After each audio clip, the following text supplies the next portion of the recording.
Well, good afternoon. It is 4:20 and you join us here under the backdrop of the clock tower at the University of Birmingham for the IBSA Women's Blind Football third place playoff match. And here come the two teams now, India and Sweden. Disappointed to have narrowly missed out on a place in the final. Nonetheless, will be happy with the way their campaign has gone so far, and they still have a medal to hopefully bag today too. And here they come now, India and Sweden, ready for the national anthems. What is brilliant to see is in the main stand some of the nations they have faced so far in the competition here to support them in this final game of their campaign. No place in the Paralympics, of course, for women's blind football, but this is a benefit to them both in terms of the ranking points. Let's pass across now for the national anthems of both India and Sweden.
Please remain standing if you are able for the national anthem of Sweden.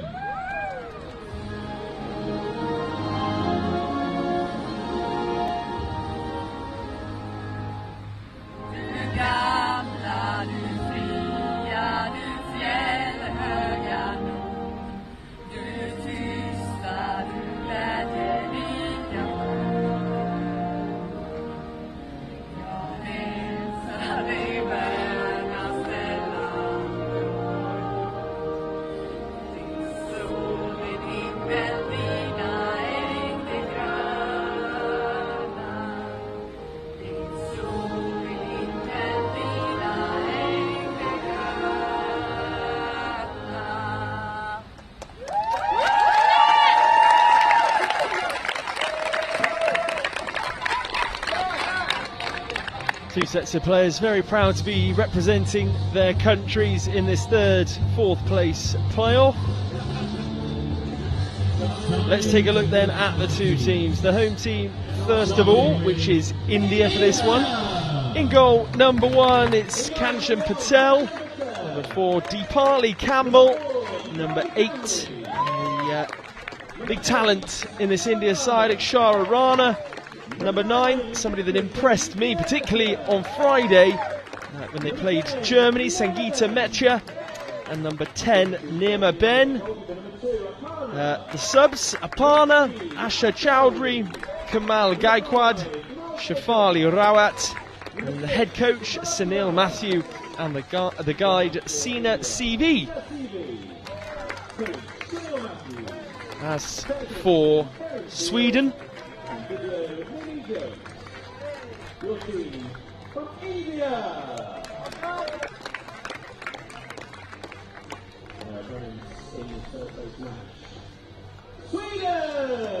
well, number 1, Noah Berg, which is the Swedish captain. Number 6, Sophia Bostrom. Number 4, Lisa Lai. Number 9, Victoria Carlson. Number 5, Alice Bernston. On the bench today for Sweden, 2 substitutes to choose from, Helena Thielen and Anna Nilsson, and then the head coach, Mark Blake, and the guide, Ellen Ridd.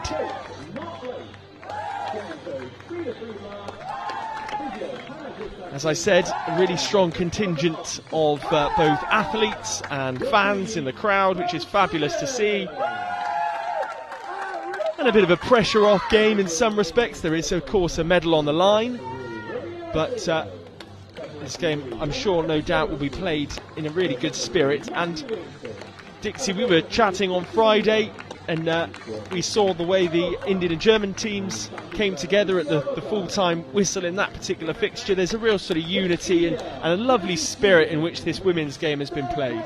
Yes, it's definitely a friendlier competition than what the men's is, to be honest. Yeah, at the end of virtually every women's game, they've all got together in the middle, and there's hugs and kisses going on and photographs being taken, and the teams all mingled up together, which is really nice. And yeah, they're playing the game, they play hard and they play fair, and at the end of the game they're all friends again, so that's particularly nice to see.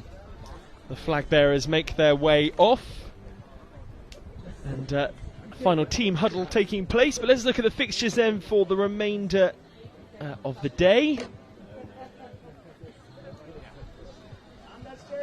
We've got this one, of course, and then it's the grand final later on at a slightly later time of 7 p.m, so make sure you join us for that. We'll be going live from 6:50 local time here in the UK, and that is between Japan and Argentina, both of which, particularly Argentina, have been unstoppable throughout this competition.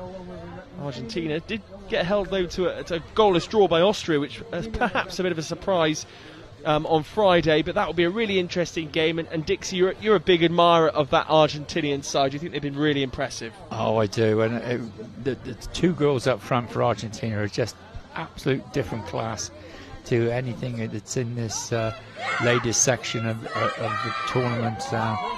Yeah, they're just so good, and they pass it around really well together, and they're not very tall and very slightly built, but they can certainly get themselves around the pitch well, and they know what to do when the ball's in front of the goal as well. They finish particularly well. So, yeah, that's going to be a tough old game for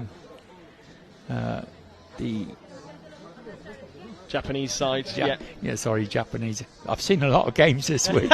You have. You can be excused for that one. My word, you've been here throughout. You've been the stalwart of our commentary section, no doubt. Dixie, just looking at this Indian side, they've come together for a bit of a huddle. The Swedish side have done the same as well, and as I said, real sort of team spirit. They picked up that one goal, India, in their first game against Austria. Haven't found the back of the net since. It was Akshara Rana that grabbed that goal, and all of these players have such fascinating stories. Her auntie Akshara Rana, Nita Rana, is a para-athlete herself, and she's taken a lot of inspiration from her. And she started playing blind football with her PE teacher, and she's represented her state, Uttarakhand, in the North Central Zonal and National Tournament of 2023, held in Jharkhand.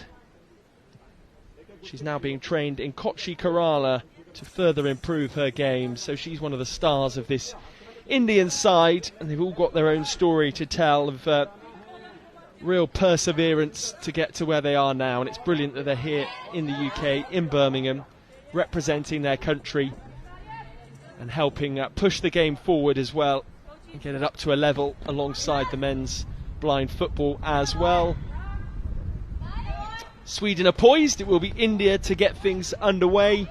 They are kicking from right to left as we see it, where the camera is up on the top of the scaffolding we have here alongside the pitch, facing the main stand, with blue seats and patches of people in there, including the red of the German side, who are out of the competition. There's a big Indian flag being draped over the hoardings at the front. A reminder of the support that these players have. The referee just checking that the ball is on the centre spot. And then in the customary way, the number 9, Mecha, will get us moving. But the Swedish have formed a bit of a wall of defence straight off the mark. So will they be able to penetrate that, India, and get an early goal on the board? We're just waiting for the clock to tick to 1:30. And the 15 minutes gets underway then for the first half of this third-fourth place playoff between Sweden and India. And immediately Sweden are on the attack through Lisa Lai. She takes the ball out to the kickboard on that left-hand side, just inside the attacking third for Sweden, but maybe just misjudges where the ball was, and India regain possession in the middle third and move up over the halfway line. But for the number 5 for Sweden, Berntsson loses the ball, and here comes Mecha, who's a real bright, energetic spark in this India side. She's wrestling with a player much taller in stature than her in number 9, Carlson, and the two of them really are just locked arms at the moment, trying to really gain a foothold on the ball. It's turning into more of a judo game as opposed to football here, but eventually Akshara Rana regains control right on the line for the Indian attacking third, and then she has her pockets picked by Lisa Lai, who just crashes into the kickboard on that far left hand side, and now the ball is just tucked inside the defensive third for Sweden. Neither side yet to really have any sustained possession, but now Sweden come forward over the halfway line through Berntsson.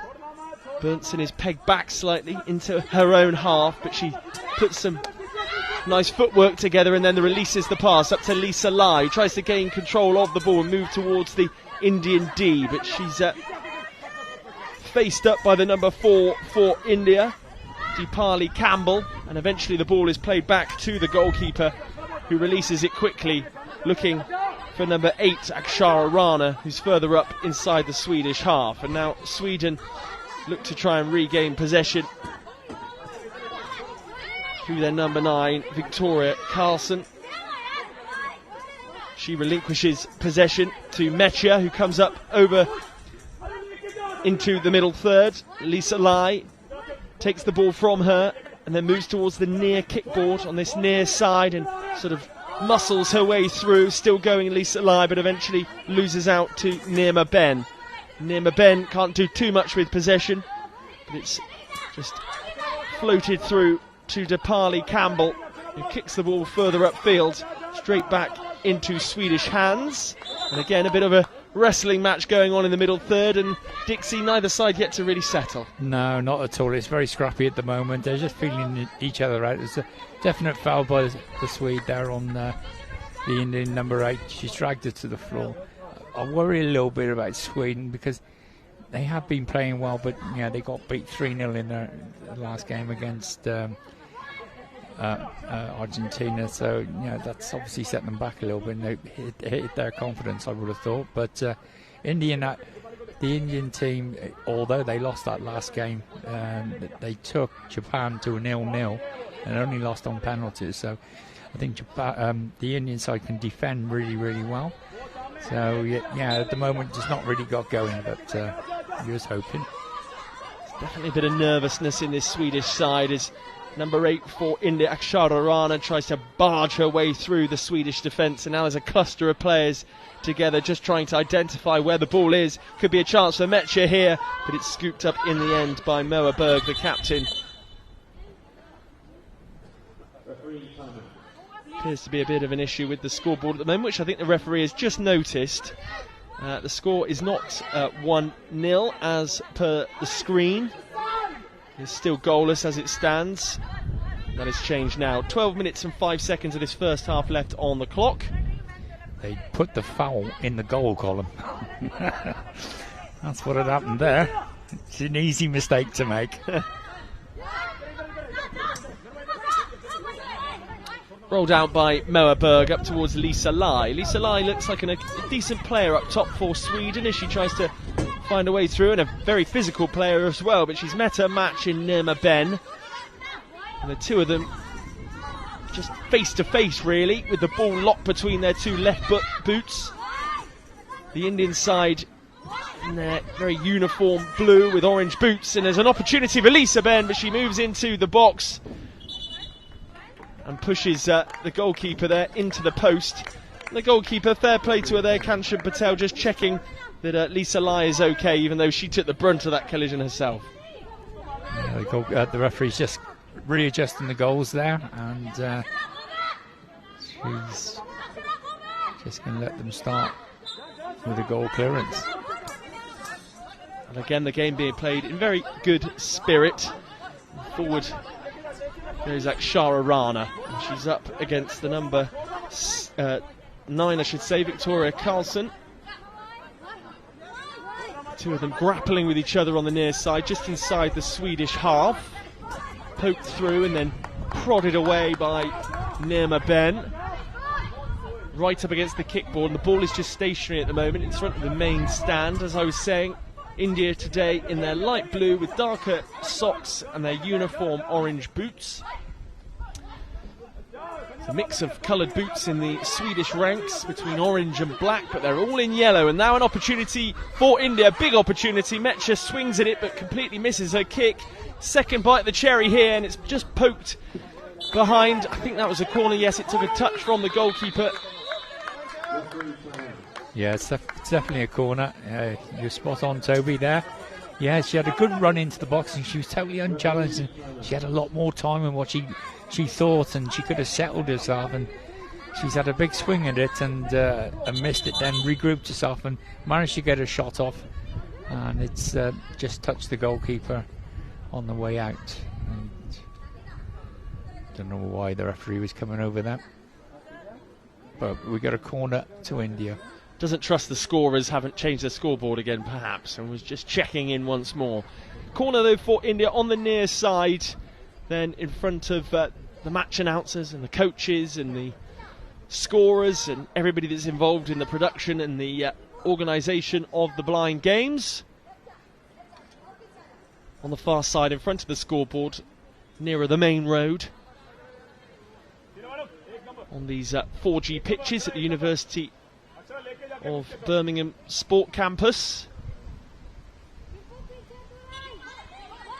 The corner is taken. Karlsson comes hurtling across to try and intercept the ball, but it's still with India.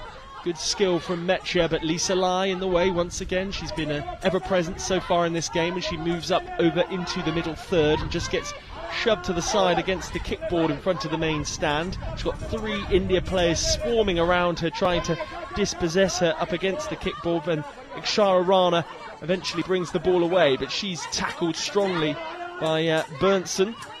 Berntsen tries to move forward at pace, but the ball is sent back into Swedish territory and just trickles all the way through back to Moa Berg in the Swedish goal. And we're into the final 10 minutes of the first half with just over 5 minutes gone. 15-minute halves, plus any stoppages in the women's game as the ball flows through for an India goal clearance.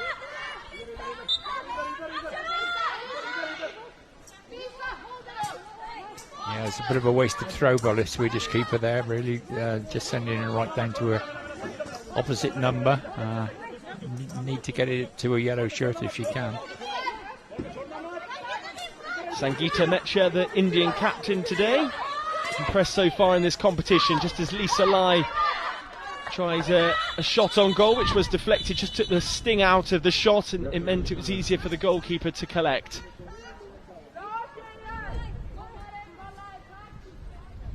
Referee just checking whether the Indians' patches are still on correctly.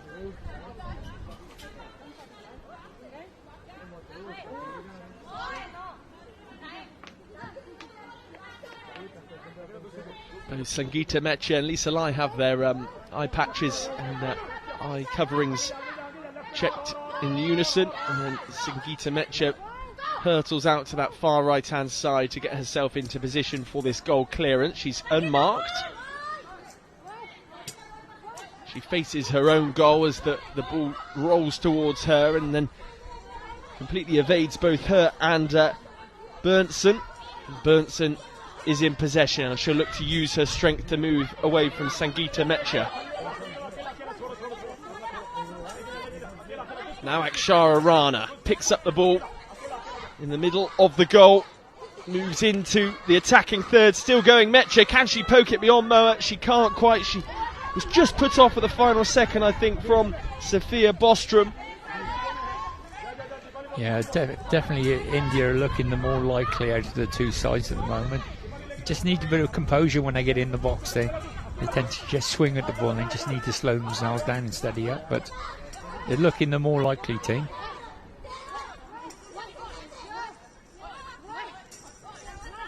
Is Akshara Rana. She's facing her own goal, trying to fend off Victoria Karlsson. who tentatively moves over the halfway line into India's half, and then she's immediately surrounded by 2 Indian players who take the ball away from here, and then no nonsense stuff from Nirma Bent. She just thumps the ball upfield, and that will roll all the way out for a Swedish goal clearance. It's as my old PE teacher used to tell me, if in doubt, kick is out. She's done just that, and a timeout called, and both sets of players head over to get some water on board and receive some instructions from the coaches. The head coach for India, Sunil Matthew, the guys Sina CV, and their technical assistant, somebody you know well, Karen Seal.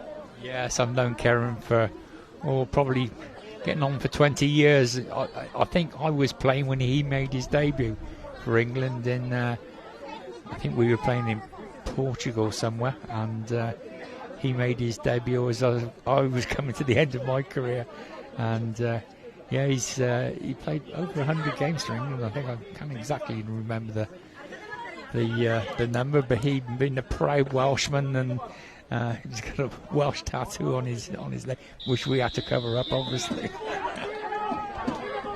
You've been involved in this game for a number of years now. What's been the most notable change from your perspective during that time? I would say in the men's game, like the ladies' game has only really been going for 2 or 3 years. In the men's game, it's the pace of it, the physicality, the pace, the athleticism, and just the sheer fitness levels of the players now. It's so different from the early noughties, and there's a few ex-England players here today. I was chatting to Darren Harris, he's another one. I think he had 150 caps for England. And David Clark is sitting up in the stand. He's still the record goal scorer in blind football across the world, I think. And they're still taking a keen interest in it, but they probably wouldn't fancy it as much now as what it was like when they were playing. I know one thing's for sure, I wouldn't fancy it as much now as Ollie did when in the early noughties, that's for sure.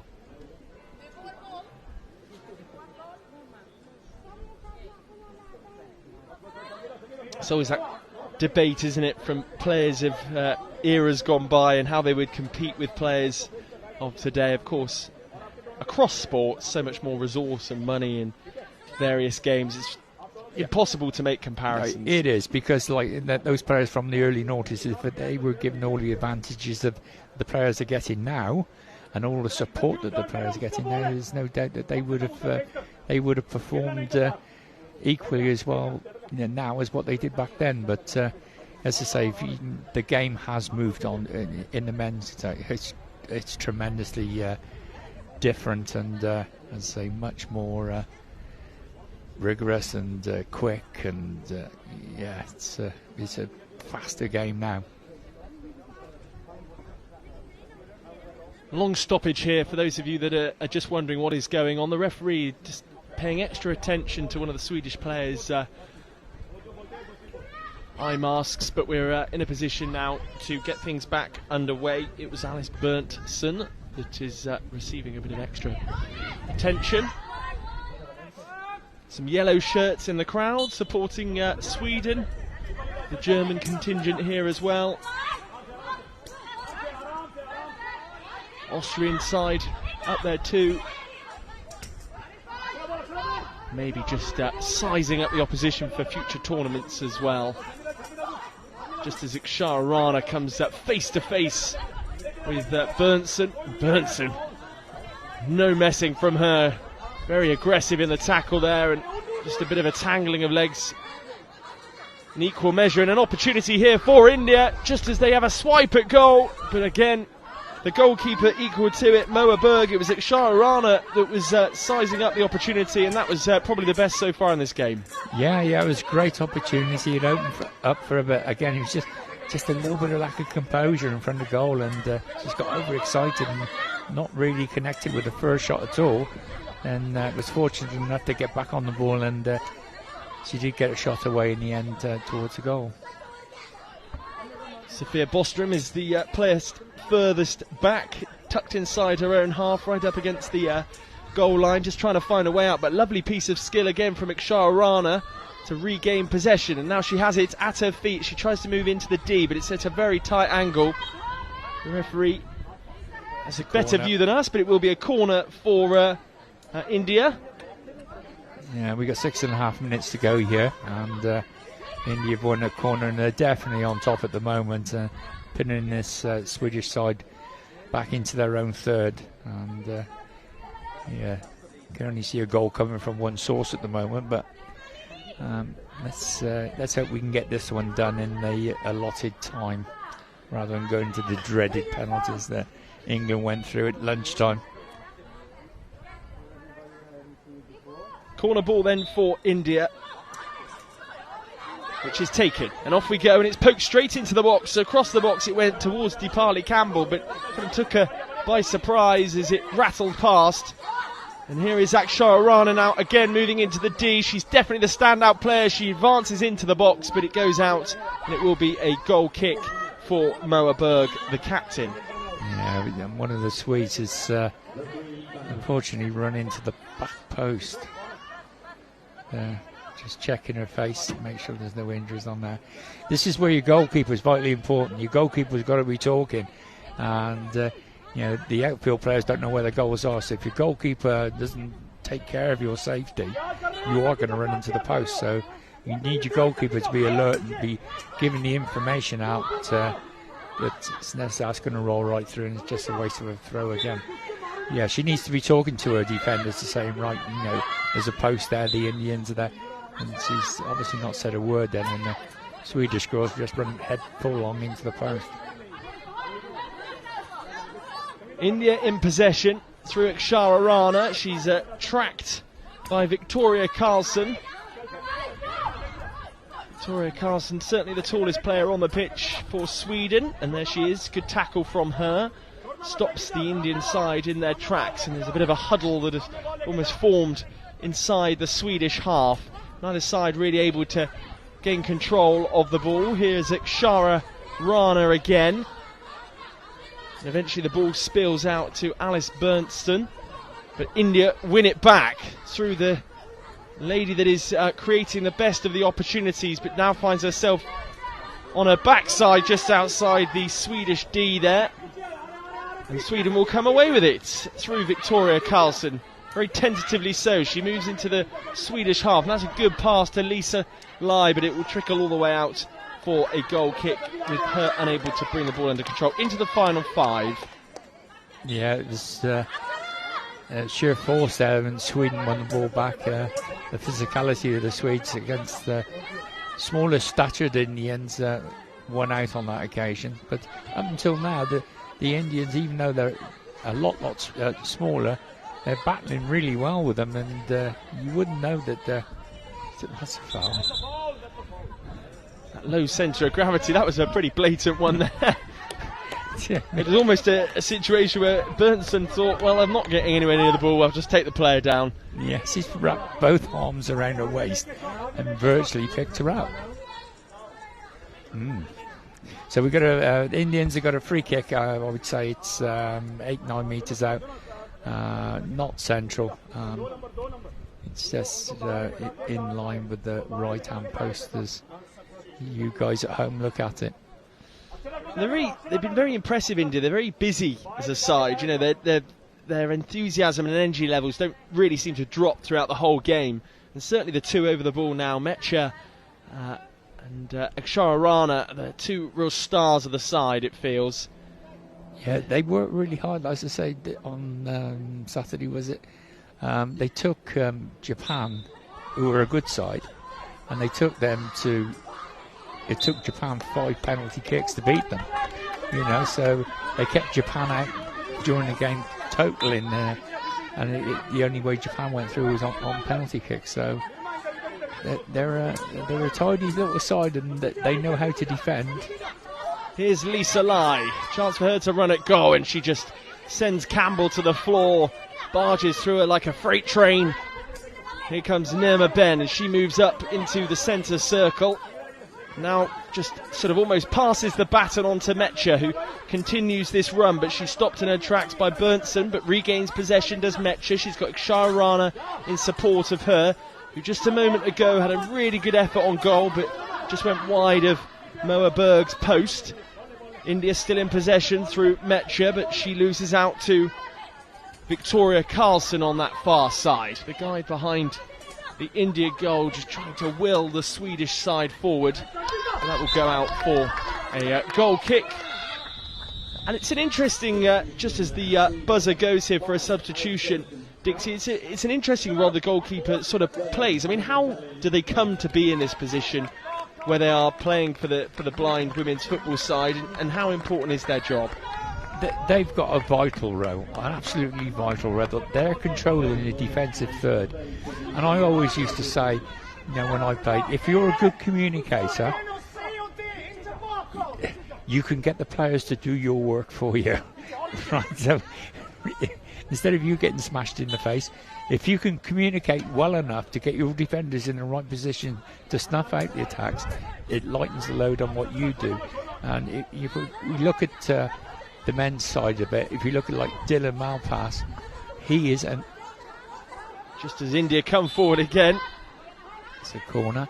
He's an excellent communicator, and he's a brilliant goalkeeper as well, so he's got both things going for him. He communicates really well. It's short, sharp instructions and keeping your players around you informed on what's going on. So it's a vital role. So it's two-pronged, really. You're doing two jobs. You're coaching and you're the goalkeeper. India have a corner, and in amongst all of that we have seen a change for Sweden. Alice Berntsen has come off, Helena Thelin on in her place. Looks like we might see an Indian substitution in a moment or two's time as well. 3 minutes and 13 seconds left on the clock as Carlson there is sort of nutmegged and the ball trickles into her own D, spills out to the near side up against the kickboard, and India regain possession. Poked through again. Mecha can't quite wrap her foot round it, and it goes through to the goalkeeper, who scoops up and launches the ball upfield, looking for Thelin for her first involvement in this game, but the ball is stopped, unfortunately for her, by Deepali Campbell, who makes an excellent run forward. She needs a bit of support around her, but unfortunately it doesn't come, and she has to just try and go it alone and then bulldoze her way through before the ball enters the box, and unfortunately for her ends up in Moa Berg's hands, who releases it again looking for Thelin, who wraps her arms around an Indian defender. Back on hand though is Mecha, and she releases the ball upfield really well. The captain today, Sangeeta Mecha, she regains possession but is just pushed and shoved there right on the halfway line by Lisa Lai, but that doesn't deter her. Off she goes, she shoots at goal and just drags it wide of Moa Berg's post. Much to the disgust of the Indian guy behind the goal. She threw her arms up in the air then. But they've won it back, India, and are on the attack again. There's Nirma Ben. She moves through the centre circle and just lays it off for Akshara Rana. She can't hold on to the ball. It's back with Nirma Ben, who's just being manhandled by Victoria Carlson. They're very physical. They like to grapple to the Swedish side. Haven't played too much of the ball so far. It's turned into a bit of a rugby game at times. Yeah, I think the Swedes are finding it difficult in so much as because the Indians are much smaller stature than them. When they're leaning onto them, they're going over the top of them because the Swedes are about 2 foot taller all round, and it makes it difficult when you're trying to tackle someone if you can't feel where they are. And you're back on attack again, and they've got another corner. It's all India, isn't it? Absolutely. The standout player, though, definitely for Sweden is the board just hits 1 minute and 7 seconds remaining. Certainly is Lisa Lai. She looks the most accomplished when she has got the ball at her feet of any of those Swedish players. Yeah, and I'm liking the look of the Indian number 4. Is it Campbell? She looks a good player. I know when they played the Japanese the other day and they were under the cosh, she defended extremely well, and she's quite decent on the ball, and she's a good deal taller than the rest of the Indians, and she's a good player and someone to build a team around her. Well, it's the corner then, right in front of the main stand on this warm evening in Birmingham. And for those of you that are maybe watching from India, what we class as warm is around about the 20-degree mark. And for us, that's exceptional weather here in the Midlands, which we're enjoying. Bit of a suntan maybe for us. Yeah, it's been a typical British summer this year. It's been awful. Here's Akshara Rana trying to find a goal on the brink of half-time. She moves into the D. Here she is. She's still going, Akshara Rana, doing really well, just trying to force her way through. She does eventually put it behind for a goal kick with 51 seconds remaining. Goal clearance, I should say. As Campbell finds herself on the ground. She just collided there with the substitute Thelin. The ball has been sent up towards the substitute. She does really well to bring that under control. In the attacking third in India's half now, the guard is just doing her best to try and drive her towards the Indian goal to no avail. And now eventually India come away with it through Nirma Ben. Ben nutmegs Lisa Lai and is still going here, Nirma Ben. Eventually Lisa Lai just tracks back and makes up for the missed tackle. Nirma Ben still going here. Can she unleash the shot? It's too far out for Moa Berg to grab hold of the ball. In 15 seconds remaining, we have ourselves another corner. Yeah, it's definitely India in the ascendancy in this game. I think the vast majority of it's being played in and around the Swedish box, isn't it? Shara Rana, and Nirma Ben just came together there as Nirma Ben was really working hard to get back into a defensive position, and the two just came together, and she's just had her eye mask adjusted. Now we're ready for this corner. 15 seconds to go. Lisa Lai in possession now. Corner came to nothing, but India trying to keep the ball in the Swedish half. Here's Metja, but the Swedes staying strong here as the clock trickles down, and you'll have heard the buzzer go off then for the end of this first half. And Dixie, it wasn't the most memorable. Both sides a bit cagey, but there have been a couple of good opportunities, and definitely India the side that are looking the more likely. Yeah, India have had all the good chances as far as I can remember. As I said, in the commentary, they just need to calm down a little bit in front of goal. They get into some really good positions, and that final touch on the ball is the one that's letting them down. So I'm sure the coach will be having a word with them about trying to get into good positions and staying calm. And yeah, he seems quite happy at the moment, doesn't he? We're looking at him. He's the Indian coach. He's smiling, and yeah, and you've got every right to, because yeah, they must have come when they come over here 10 days ago, whatever. You just said you'll be playing for the third place game. He would have been taken out straight away. So yeah, good luck to him. But definitely India on the ascendancy. Absolutely. Well, that is half time here. We've got about just under 9 minutes of it remaining. We'll have the second half for you shortly. The scoreline goalless as it stands. So let's watch a short video then about the rules of blind football. It's fast, technical and tense. This is your guide to five-a-side football. There are 5 players per team, 4 outfield players and a goalkeeper. The aim of the sport is to score a goal by kicking the ball into your opponent's goal, and at the end of the game, whoever scored the most wins. Players must wear eye shades to ensure that all players have the same level of vision. That is apart from the goalkeepers, who aren't required to wear eye shades and can be fully sighted. Their job is to keep the ball from going in the goal behind them. But how do the players on the field know where the ball, or indeed the goal, is? Well, the ball in blind football is specially designed to make sound whenever it moves. Also, each team has a guide behind the opposition goal to help direct them. Each player is required to shout "Voy" when going for the ball. This ensures every player has the cues they need to help build a picture of what's going on and what to do next in defence or attack. To help this, total silence is required from the crowd until a goal goes in. Voy is Spanish for go, and it was the Spanish who were credited with originally developing blind football in the 1920s. As well as the Paralympics, teams from all corners of the world can compete at World, European, Asian, African and America's Championships, as well as a World Grand Prix. Blind football can be played by both men and women, with the historic first Women's World Championships coming up in 2023. So what are you waiting for? Give it a try.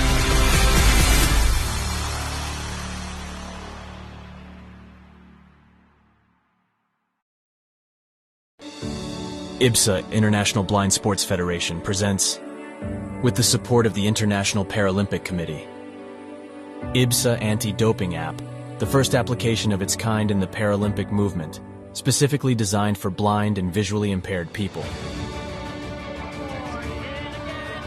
Athletes, coaches, medical staff, managers, and the public in general now have a powerful tool to stay focused on the principles of clean sport. Scrolling down the main menu, you can find all the important themes you need to know to play fair and be alert to testing procedures and necessary adaptations for athletes with visual impairments. IBSA gives top priority to anti-doping control, being the only international federation with 3 sports in the Paralympic family: goalball, football, and judo. IBSA Anti-Doping app has external links, namely to WADA, where our sport agents can always find the most updated information, especially the list of prohibited substances and methods. Glory in sport can only be achieved by the athlete's awareness of their rights and responsibilities. You can find them on the IBSA Anti-Doping app.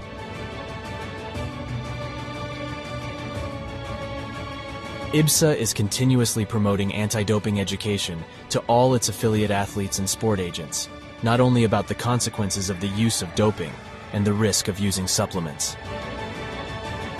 IBSA believes that education is the major tool to fight doping in sport. Informed athletes can make better decisions. Download the app now at the usual operating system stores. And ladies and gentlemen, we have seen history being made today. Such a great team at these championships. IBSA. Beyond sight. Feel the sport.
welcome back to the second half then of the fourth place playoff, which remains goalless in the women's blind football here at the IBSA Games.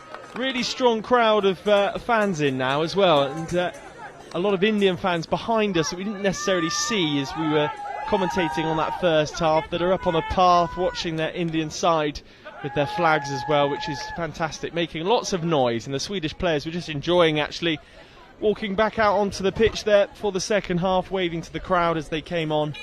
And it's being watched as well by a very special guest in the stands too, Dixie. Yes, David Clark's up in the stand. I just noticed him. Dave used to play centre forward for England many years ago, and played 144 times for his country and scored 128 goals. That's not a bad strike rate, is it? Dave is now chief executive of the British Paralympic Board, and he's your supporting these two teams playing. Yeah, he's enjoying the afternoon. Of course, we've got the final coming up between Argentina and Japan. All very excited about that one. And then a full roster of games with the quarterfinals in the men's game tomorrow. I know, Dixie, you're particularly excited to see some of those games with some really strong sides. I'm calling it Super Tuesday. It's an absolute brilliant packed day tomorrow. Right from 8:30 in the morning right the way through till 6:30 in the evening. So, yeah, some really good games tomorrow. 15 minutes to go here then, just as the referee is having a word with some of the Indian players, just checking the masks of those players. There's been a lot of that in this game.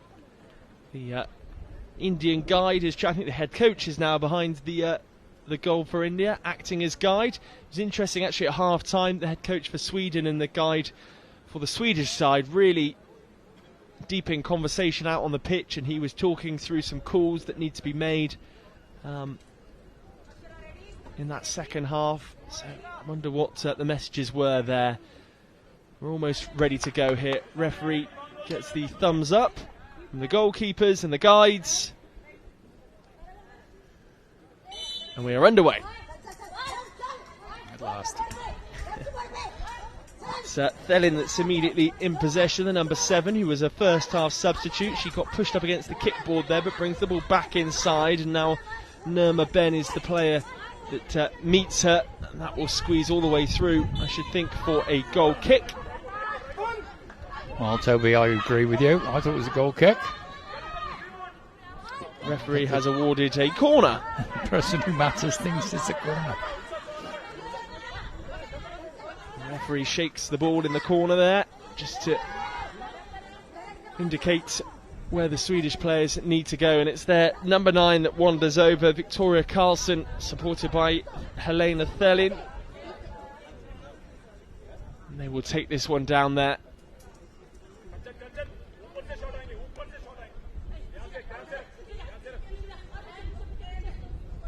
Restart's taking a really long time. I don't know whether it's the referee that's sort of holding things up and kind of taking the pace out of the game. Yeah, I really don't understand why everything's just taking so long. We're ready now. Finally underway.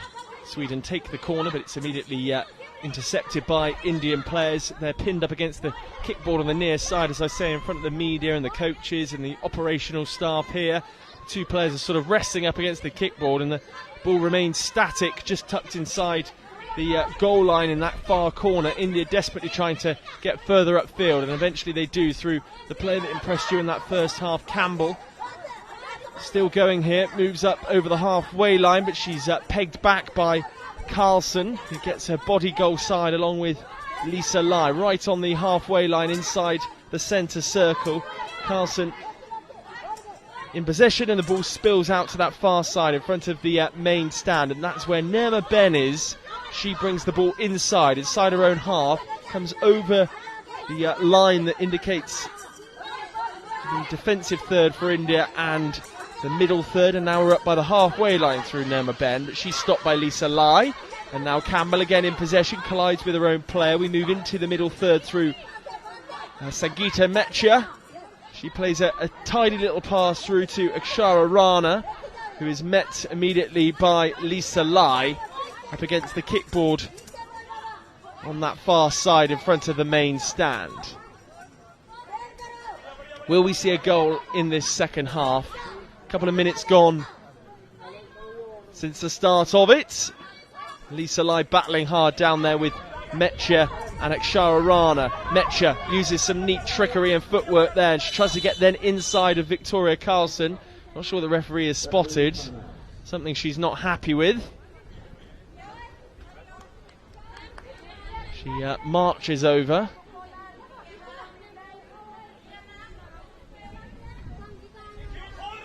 Didn't necessarily see anything that was untoward there, but the referee has been very whistle happy this afternoon. She's enjoying her role.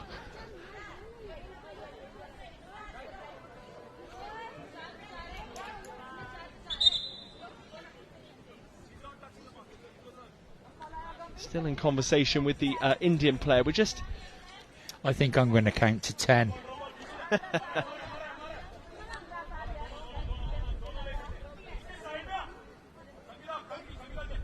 going to have a drop ball by the looks of things as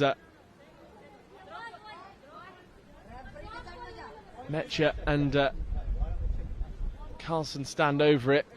Again, the referee I'm not quite sure what the hold-up is. Kind of takes the momentum out of the game a bit and kills it. Absolutely, completely. I'm a referee and I'll back referees all day long, but my word. We are back underway, which is good. It was a drop ball that was given to Victoria Carlson. She kicked it back towards India. India then have the ball inside the centre circle, 3 of them on it.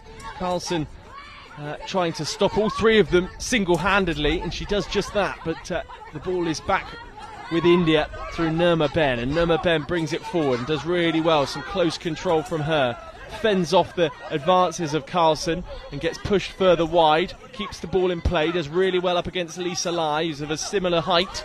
The 2 of them very evenly matched and trying to muscle each other off the ball. Nirma Ben brings it inside, she's at the centre point in front of the goal, but back now, and the ball is inside the centre circle. Lisa Lai picks up possession and moves into Indian territory.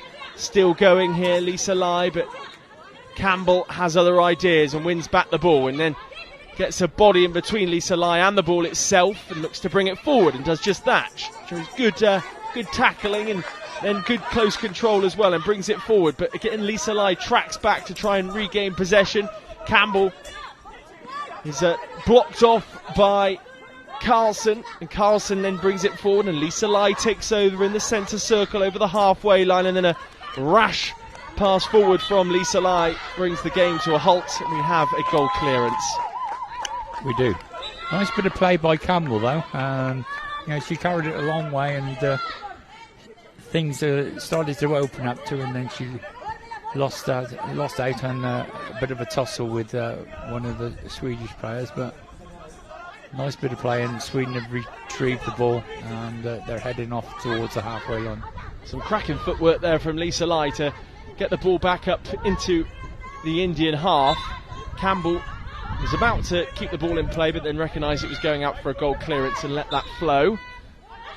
So Kanchan Patel will take this win. Looks as though there's going to be another substitution for Sweden, just as the ball is floated upfield up towards Akshara Rana. Not quite sure, you'll know better than me, Dixie, but that to me there where Carlson is in between both the player and the ball, but not necessarily facing in the direction of the ball, and is blocking the Indian player from running forward. Surely that is an infringement at that point. They're very close to giving free kicks away. I think it all depends on the interpretation the referee is putting onto the laws of the game, and I'm afraid her interpretation of the laws of the game and mine are a little bit different. Oh, what a turn that is from Nirma Ben.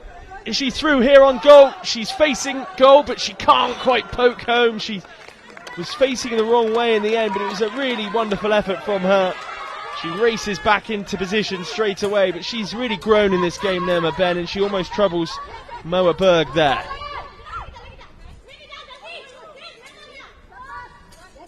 Forward comes Campbell. Another run similar to the one we saw a few moments ago. Inside the final 10 minutes of this encounter.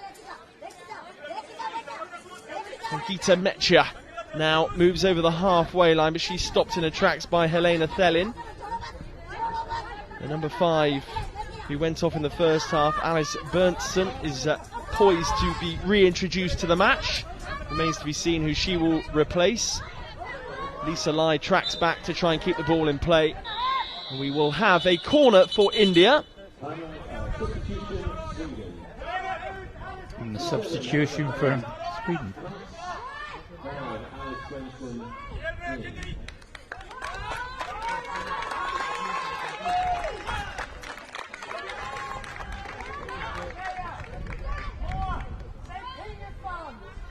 Helena Thelin, who came on in the first half for Berntsen, is the person to be omitted, and Berntsen comes back on to replace her.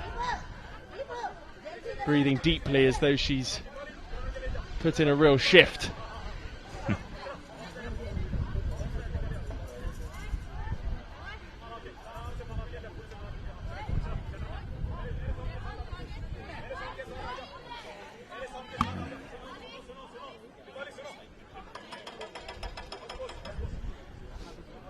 Right, so the Indians have got yet another corner. You know, if I was a coach, I think I'd be trying to get the girls to do something a little bit different from what they've been doing on the previous ones. But Campbell's on the ball. She's going to have a little run with it. Oh, that's a bit unlucky. She's tried to drag it and go along the line, and it just went a little bit wrong for her. But we've got a goal clearance to Sweden. Lisa Lai went flying out the traps there to stop the corner progressing, and that ball's been rolled forward by Moa Berg. Again. Bit of a waste. Kanchan Patel will do the same. Hopefully she'll make more of it than the Swedish goalkeeper. She loops it up and sends it straight down the middle, and it finds Akshara Rana. Good control from her. And if she has the presence of mind here, she'll turn, which she does. Akshara Rana still running. Tries to move over the attacking third, but Lisa Lai is in the way, and Lisa Lai has been impressive in this game. She's tackling really robustly, and now Sangeeta Mechia will bring it forward and move into the attacking third for India. She's met though by Victoria Carlson, that gets her body very much in the way. Victoria Carlson though tries to tackle in vain. She needs support from Lisa Lai again. Sangeeta Mechia pushed further wide towards the kickboard in front of the main stand. Clearance is made by Sweden. And a bit of a coming together there by Alice Berntsen. The ball went between her legs and it completely evaded her, and then Nirma Ben brought it under control before the two players collided. The ball's now back out in Sweden half in front of the kickboard in the main stand. Nirma Ben lashes at it and tries to send it goal bound. Now the ball is just sort of static in the D of the Swedish penalty area. But Lisa Lai does well. Nutmegs Akshara Rana and brings the ball away. Tries to get over the defensive third. But back in it goes, and Lisa Lai tracks back.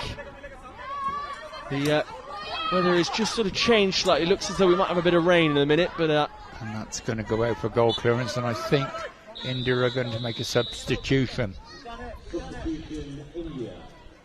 Yeah, the match officials signal for a substitution. And Sangeeta Mechia, wish her day is done in terms of the game. She, of course, might end up coming back on a bit later in the game. She's been told she needs to go down to the far end to be substituted off the pitch by the referee.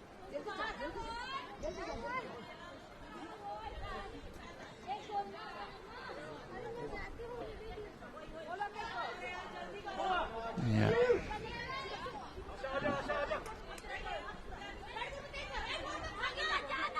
So we're going to restart with a goal clearance. Now they've eventually done their substitution. Asha Chowdhury is the player that comes on in her place. The ball is rolled out by the goalkeeper up to Akshara Rana in front of the main stand, bang on the halfway line. She swivels and tries to move away from Victoria Carlson, but leaves the ball behind her. Nirma Ben comes and joins the fold and moves past Carlson. Nirma Ben still going here up against Lisa Lai. The two lose balance ever so slightly. We're just level with the edge of the D, out on that far side in front of the main stand, up against the kickboard, and Lisa Lai and Chowdhury and Nirma Ben battling for it. Nirma Ben shoots, and it's corner. It's got a deflection off the Swede there, I think. A corner for India. Just less than 7 minutes remaining in this game, and Alice Berntsen trots back to help with defensive duties, just as Momo Berg organises her wall. I think if I was the Indian coach now, what I would do is shove the number 4 up front. She's strong, she dribbles well, she passes strongly, so she can pass it strongly into the net in my book. I think that's what I would be doing at this precise moment, because Sweden are just not a threat to the Indian goal at all. But saying that, here we go. They'll probably go up and score now. Commentators curse as Victoria Carlson runs away with it, tentatively so. The Indians support each other on defensive duty, but they are by far the better side in terms of ability. Lisa Lai probably the most likely from a Swedish perspective to create anything in front of goal. Haven't scored yet in this competition, Sweden. Beg your pardon, they've scored one in that opening game against Morocco in the draw. And that was the goalkeeper scored. Wasn't an outfield player. She threw it from one end of the pitch to the other, and the Moroccan goalkeeper, instead of leaving it to go in when it wouldn't have been a goal, because the goalkeeper can't score, she bent down to pick it up and chucked it in her own net. So that's how the Sweden goal comes.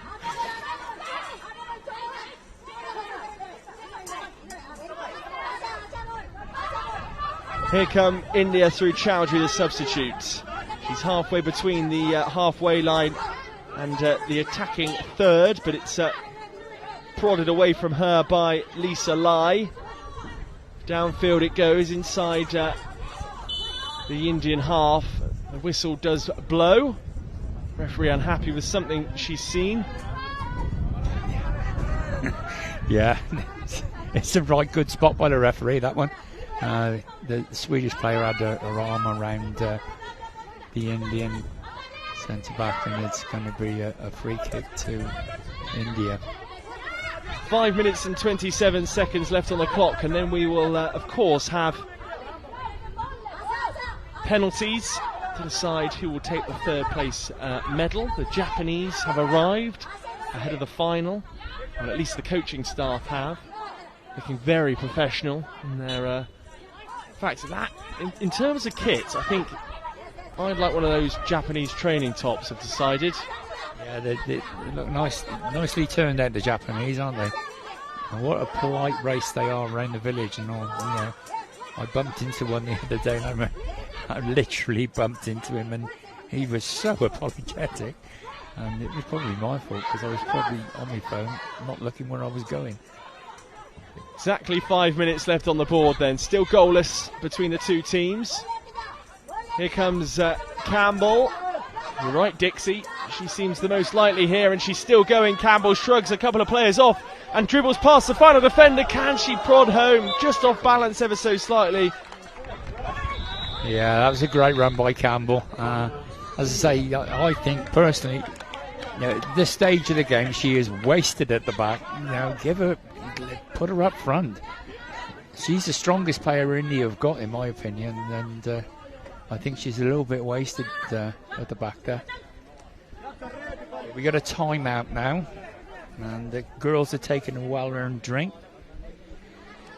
In terms of this Japanese-Argentina final then, Dixie, which way do you sort of see it going? You said earlier on there are, for those maybe that haven't necessarily seen either side play yet, you said they're differing in terms of style. Can you explain that? Yeah, there's a gulf in the way that they both play the game. The Japanese will play it. They got a very good player in number 10, and they tend to get the ball to her and let her do her thing.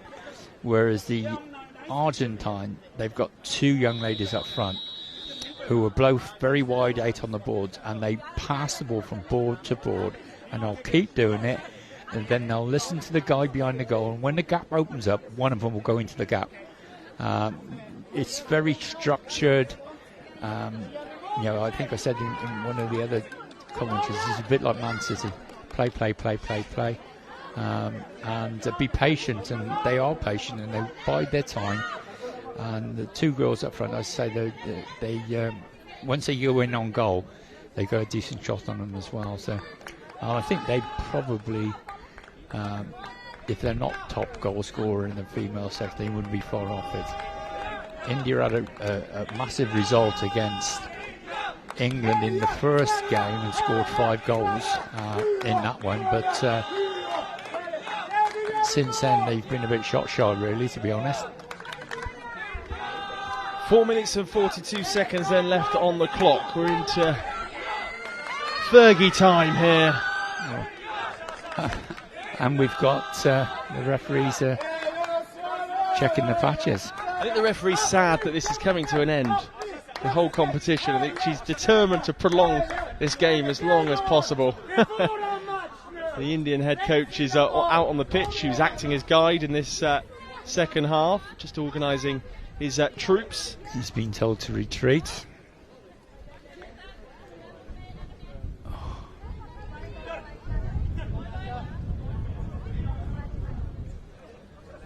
Alice Bernson still receiving some assistance out on the far side from the referee and the coaching team.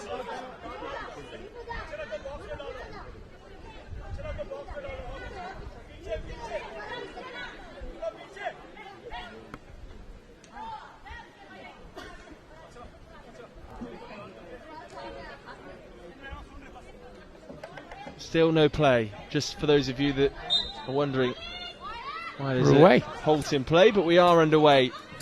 And it's another long ball forward from the Swedish goalkeeper Moberg, the captain. It's met by Chowdhury.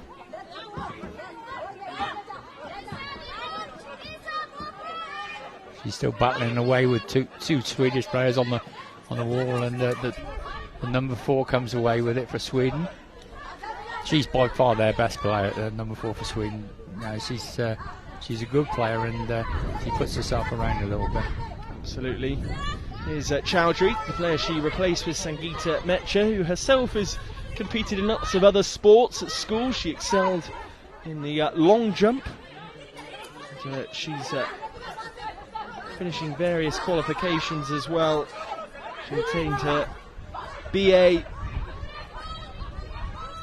from Haldia Government College in Bengali, and in 2018 she completed her Masters in Bengali from Rabindra Bharati University as well, so lots going on in her life. Very talented individual. The ball is in front of the kickboard on the far side, in front of the main stand. Akshara Rana and Chowdhury battling for it, up with Victoria Carlson. I'm not quite sure why the referee's not blowing for a free kick there, but we play on. There's no attempt to play the ball from the Swedish player, and she completely keeps Chowdhury away from it. She gets what she wants though, and brings the ball away, and a nice bit of dribbling from her. Can she make her way up towards goal? She's stopped by Nirma Ben, and they both now battle up against that kickboard on the near side, and the back heel from Nirma Ben actually nutmegs Carlson as well, as we toy with entering into the defensive third for India. Nirma Ben blatantly pulled back there by one of the Swedish players. Nirma Ben though taking no prisoners and decides just to push the Swedish player off the ball, and now Carlson is sent back into her defensive third. Bit of hesitancy between the two players as to who will take control of the ball. Takes for Chowdhury to kick it before Lisa Lai intervenes, and she'll bring the ball now up towards the halfway line. Bit of confusion as to the whereabouts of the ball. Lisa Lai now waits for the Indian player to engage before pouncing herself, and now she finds her way in Indian territory. Just over 2 minutes remaining of normal time, and we have ourselves a corner. Yeah, much to the surprise of the Swedish players, that's a corner. Will we see a late goal for Sweden? That would be a certain turn up for the books. The way this game has gone so far, we are heading towards penalties though. Yeah, I'd be surprised, wouldn't it? Lisa Lai and Berntsen over the ball.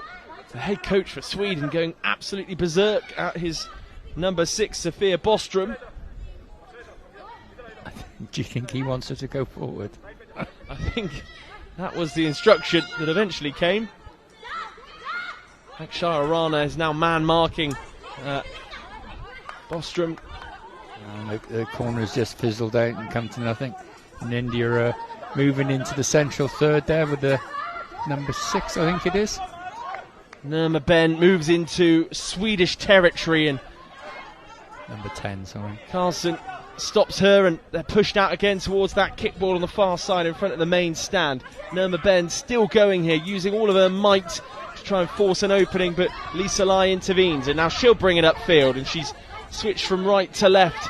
We're closer to the kickball in front of the coaches. Here comes Chowdhury, she's in possession now, moves over towards the D, trying to put some pressure on this Swedish goal, but Lisa Lai deals with a danger. But the possession keeps moving from one side to the other. Lisa Lai tries to bring the ball away. There's some tired legs out there now as neither can really gain control of the ball. Keeps switching back and forth, and eventually Lisa Lai flings the ball upfield, up towards an Indian player. It was Campbell that was closest to it. She allows the ball just to be played past her. And now Berntsen tackles her really robustly. 45 seconds left on the clock, and this game just keeps ebbing and flowing, and possession keeps switching back and forth between the two teams. That was played forward there, and it looks as though it will probably, well, but for Nirma Ben, it was going out for a goal kick. Nirma Ben has other ideas. She wants to win this in normal time. 28 seconds remain with the number 5 for Sweden. Berntsen now. You can't do that either.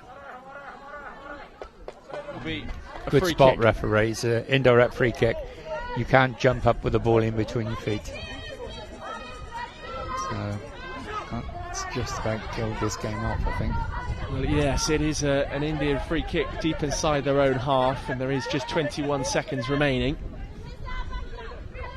I think the Swedish coaching staff will be pretty pleased with the fact they've managed to keep the scoreline as it is, because once you go to penalties, it's a bit of a lottery, of course.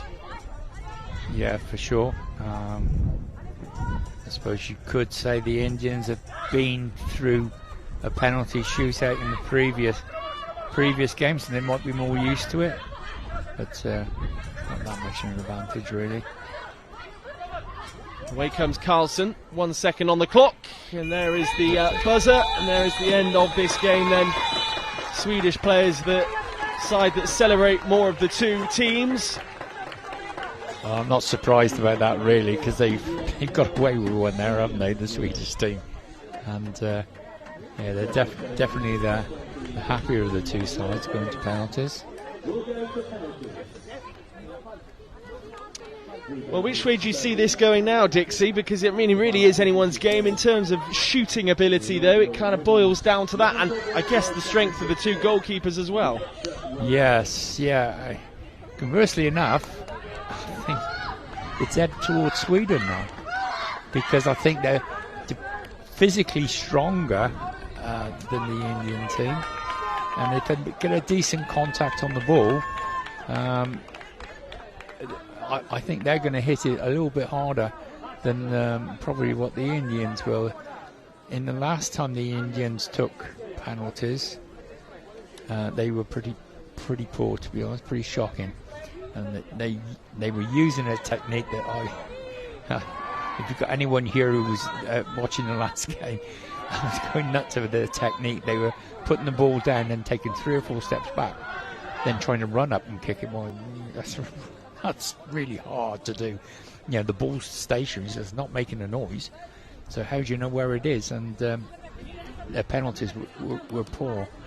But their keeper's all right. She's a good keeper, and she stopped quite a few shots by the Japanese that were on target. So yeah, I'm sort of I'm leaning towards Sweden now. Well, the referee wants us to get going quickly, so that makes a change. Yeah, so they'll toss for ends first, which end we're going to have these penalties at, and then they'll toss for who's going to go first. And how much does this mean to win this game, Dixie, in terms of sort of ranking points? I guess the kudos of coming third in a major competition as well. Yeah, well, you know, as I say, the team will win this shootout, go on with a medal, and it's always nice to go back to your country and say, look, this is what I've done, what have you done? And you know, a third place spot is good, and it's good for rankings. As I say, you get a medal. So we'll soon see what it means to them, whoever wins, and see what their reaction's like. But we've got some tremendous support from the Indians behind us. It's a right racket going on.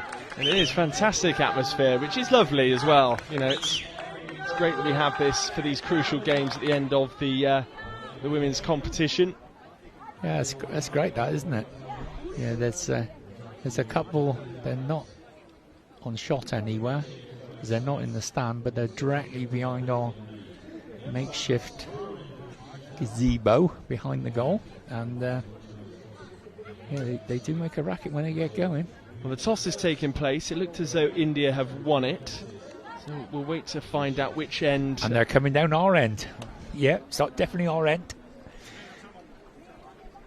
So that makes for an interesting conclusion. I might stand up at this stage, Dixie, and just... You are definitely pushing the boat, aren't you? I am. I want to see the atmosphere, of course, as well. This is where it gets tense, of course, the business end of the competition, and a really rousing applause for both sets of players who, of course, are huddled together on the halfway line. So it's going to be the Swedes to take the first penalty. The Indian goalkeeper is just getting some last-minute instructions from her coach. It's a little bit late now to be coaching her now, pal. So Kanchan Patel is in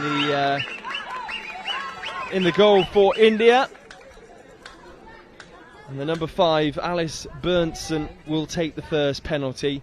And the guide, the guide's role at this point, Dixie, becomes as important as ever. Oh yes, for sure. You know, yeah, the guide needs to have a bit of a relationship with the players on the pitch, so the guide knows exactly what they want. It's up to the player what bits of the goal he needs tapping to, or she needs tapping to ensure that they know where the goal is. It's not up to the guide. So, you know, the guides and the strikers tend to work together a lot, and just be talking to one another. Can you give me this? Can you give me that? So they've got to have a decent relationship. We're nearly ready. We are nearly ready, and the Berntsen is in the sort of so she's about to start the 100-metre race sort of position. She's got a hand on the ball. She's just going to wait for the taps to come from the guide down the post. She's done that too early. Do you know what I mean? Because they've got all this process to go, and she's not at a very good angle for her body for all this length of time. Here we go then. The guide has done her job. She's now stood in the middle of the goal behind the net. Berntsen steps up, she shoots, hits the post, and it goes over the line. Yeah, it is a goal. It is a goal. That's a brilliant penalty. She couldn't have put it in a more sort of tighter spot, really, and we had the perfect angle to see that it got over the line. Yeah, good.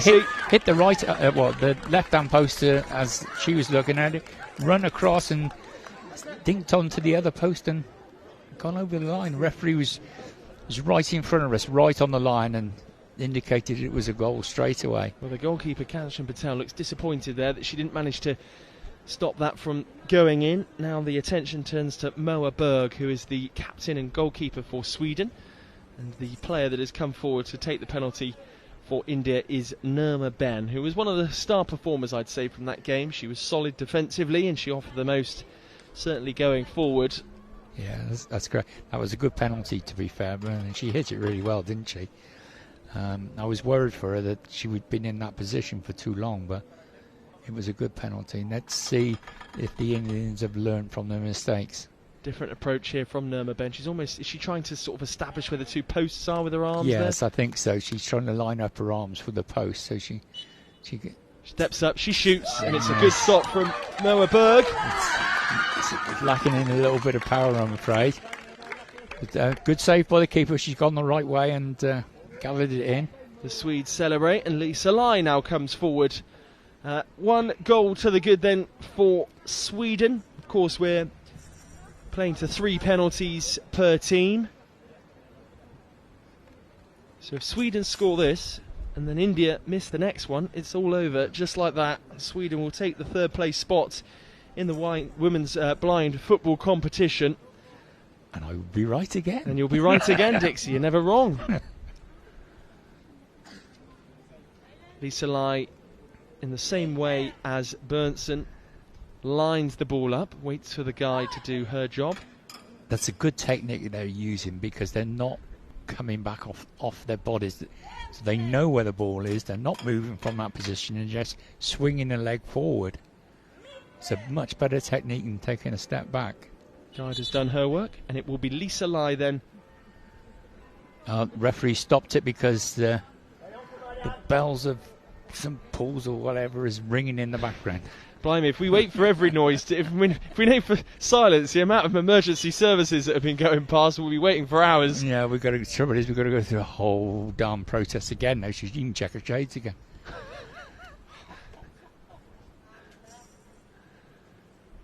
Patience being shown by Lisa Lai. Referee happy with the eye masks.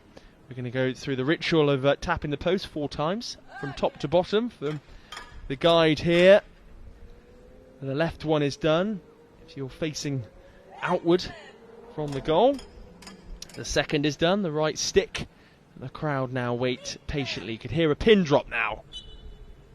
Here's Lisa Lai. She shoots, and it's a good save. That's a good save by the Indian. It was a good penalty, actually. Yeah, she's got it right into the corner, and the Indian keeper's gone down there, and she's got 2 hands on it, grasped it in, pulled it back into herself. So we're going to let that one go. Lisa Lai looks disappointed, but it was a decent penalty, I have to say. Who we got? Oh, we got my... your player of the match, perhaps. My Campbell. Deepali Campbell. That's a good shout to bring her up next, I think. She's undoubtedly the most powerful player the Indians have got. So, different approach from her again as well. The Indian coach gets ready, claps this time, and uses that technique against Campbell in the same way as Nirma Ben did in terms of sort of identifying where the posts are. And he's talking all the time, the Indian coach, just to make sure she knows where that goal is. And here we go then. She needs to make a decent contact on the ball. It's Campbell to take. She shoots, and it's just prodded wide. I think it was going wide anyway. Yeah, the Swedish keeper's made 100% sure, and she's got down, and I'm pretty sure her hand was the other side of the post, wasn't it, when she's made contact with the ball, so made doubly sure it was going wide. Well, it's nerve-wracking. Must be for the goalkeepers, because you hold a huge amount of responsibility. You know, it's obviously a very different position that you're in terms of your team, not only because you're the goalkeeper, but because you're sighted as well, Dixie. Yeah. So they must feel the nerves themselves. Yeah, you do, because you think, I'm playing against blind people, I shouldn't be beaten at all. And if you are beaten, it's you do feel you're letting people down, and but you can also be the hero, you know. Here we go then. Carlson to take this penalty. If she scores this, of course, it's all over. Pressure penalty. She's crouched down. She shoots. It's a good save. It's a good save by the Indian keeper. She stood up, and she didn't go down too early. The Indian keeper stood up, and it was more like a chipped ball in, wasn't it? And here we go. So is this your Shara Rana? Yeah, it boils down to this really. As the wing gets up a little bit.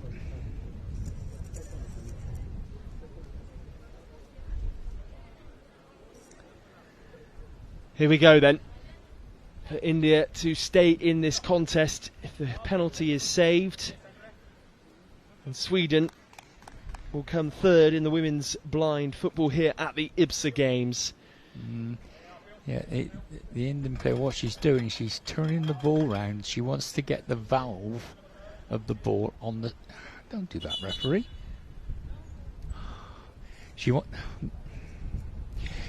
to get the valve on the ball where she's going to make contact with it. Because if you hit it hard through that valve, it will deviate through the air. And she was looking for that area on the ball.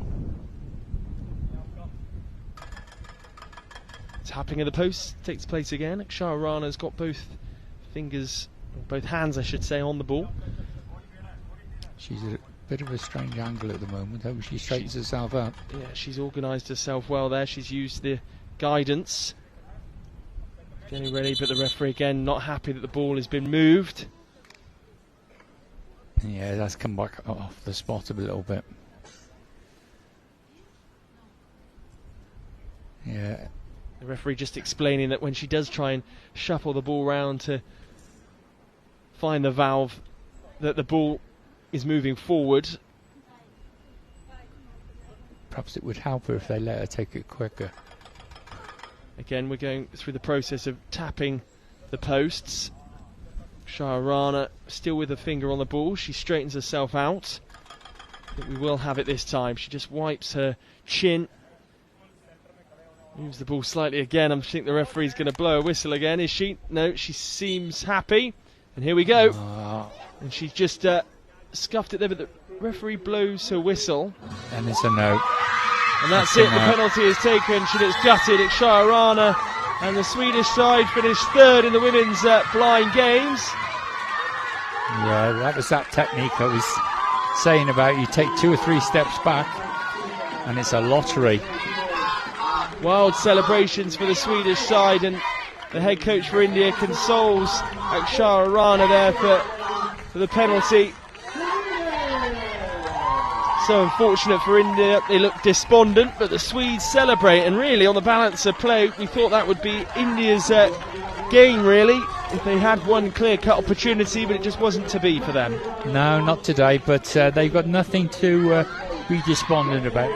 They've performed admirably during this tournament, and as I said before the start, if someone had said to them when they got off the plane at Birmingham, you're going to go home and you'll be in 4th place, they would have taken that, I'm sure.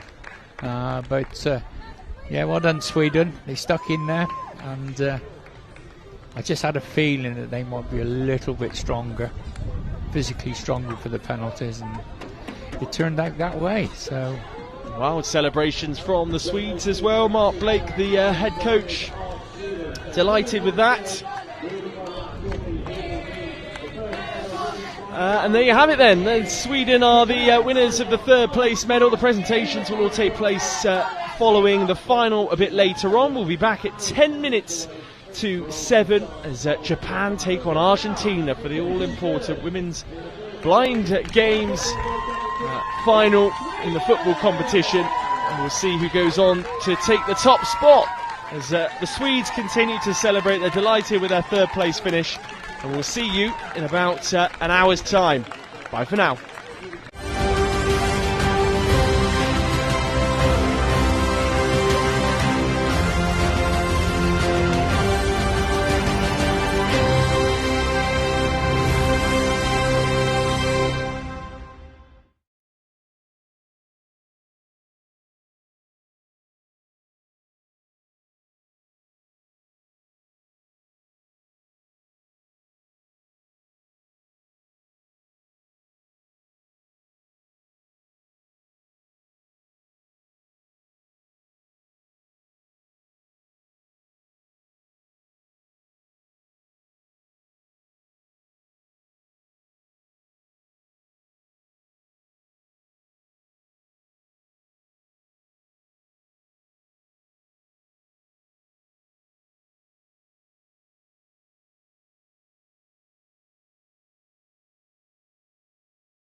Well, good evening and a warm welcome once again for the final time in this women's blind games competition with IBSA. We're in Birmingham on the University of Birmingham campus sports pitches with the clock tower as ever behind us, ready for the final of the women's blind games. The biggest crowd we've seen so far in the stand, full of Japanese fans and some of the athletes from the other sides that have come and gone in the competition. We have Japan versus Argentina, two standout teams throughout the competition, ready to face off for top spots and second spots. But first, the national anthems for Japan and Argentina.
Please remain standing if you are able for the national anthem of Argentina.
There you have it, respectfully observed by everybody here. The national anthems for Japan and Argentina in the IBSA World Games here in Birmingham 2023. It's the final of the women's blind football, Japan versus Argentina, and here is your Japanese side for this evening. The goalkeeper number 1, Rina Wachi. Number 7, Mako Takuchi. Number 8, Rika Suzuki. Number 10, Sora Kikushima. And number 14, Haruka Wakasugi. On the bench, the substitutes, Machika Tarabayashi, Miwako Kaga, Ishika Tanaka, and Hana Shimatani. The head coach, Natsuki Yamamoto, and the guide, Kichiro Iatomi. That is your home side for the final. As for Argentina,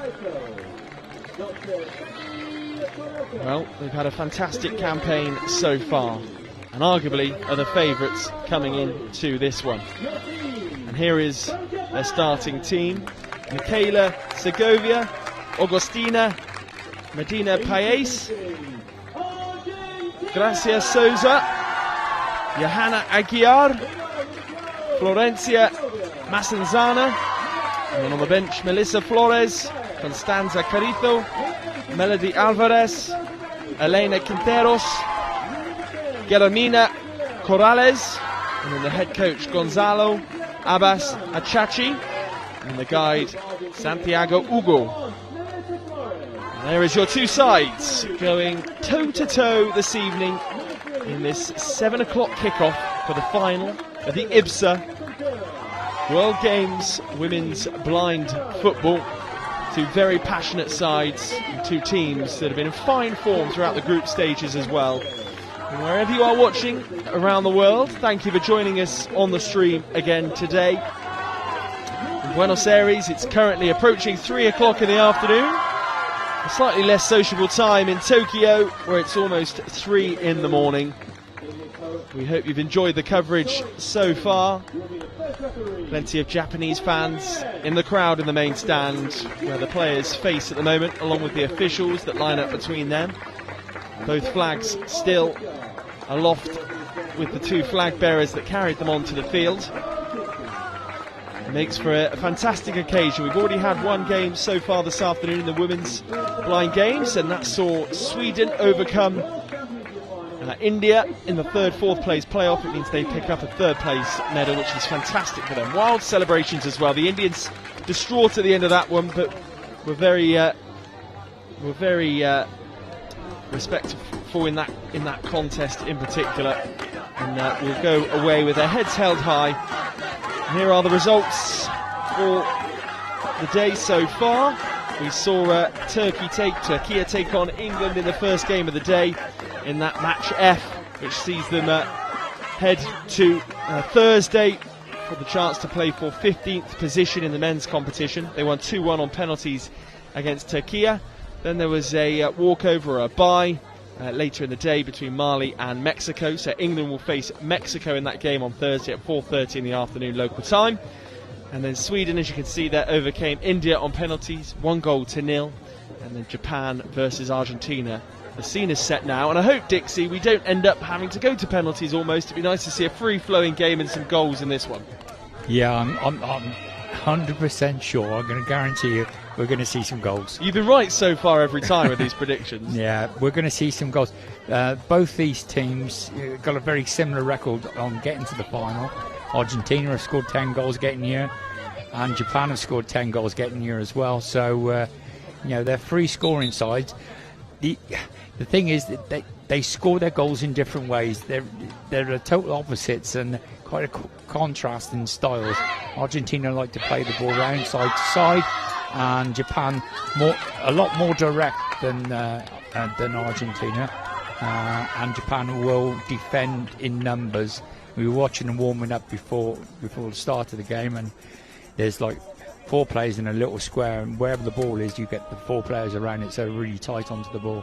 So, yeah, I'm looking forward to this one, and I'm particularly looking forward, in my mind, the 2 best players in the women's section is the Argentine 8 and 10. Well, one of them starts, and it is Gracia Souza.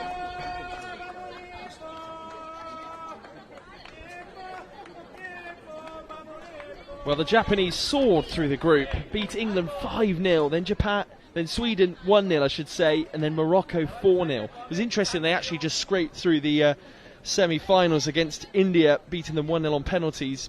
Argentina, similar story really. We were surprised to see a goalless draw against Austria in their third group game, but they beat India 4-0. Argentina then beat Germany, of course, 3-0, and then the semi-final they beat Sweden by 3-0 as well. So, yeah, makes for a fascinating contest this. Which way will it swing?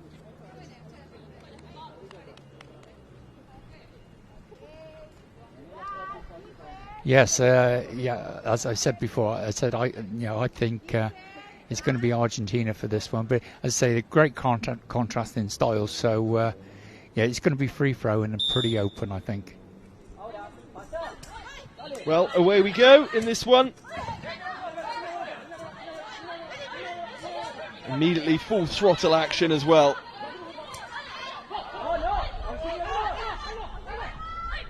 Aguiar for Argentina, battling there with number 14, Wakasugi. And the ball spills out to this near side in front of the stand that holds the operational and media staff here. And immediately number 8, who you identified, is in the action. Gracia Souza, the captain. It's a corner to Argentina. Corner for Argentina on this near side, an early opportunity for them. They'll want to try and strike first because, of course, the Japanese have been in prolific form.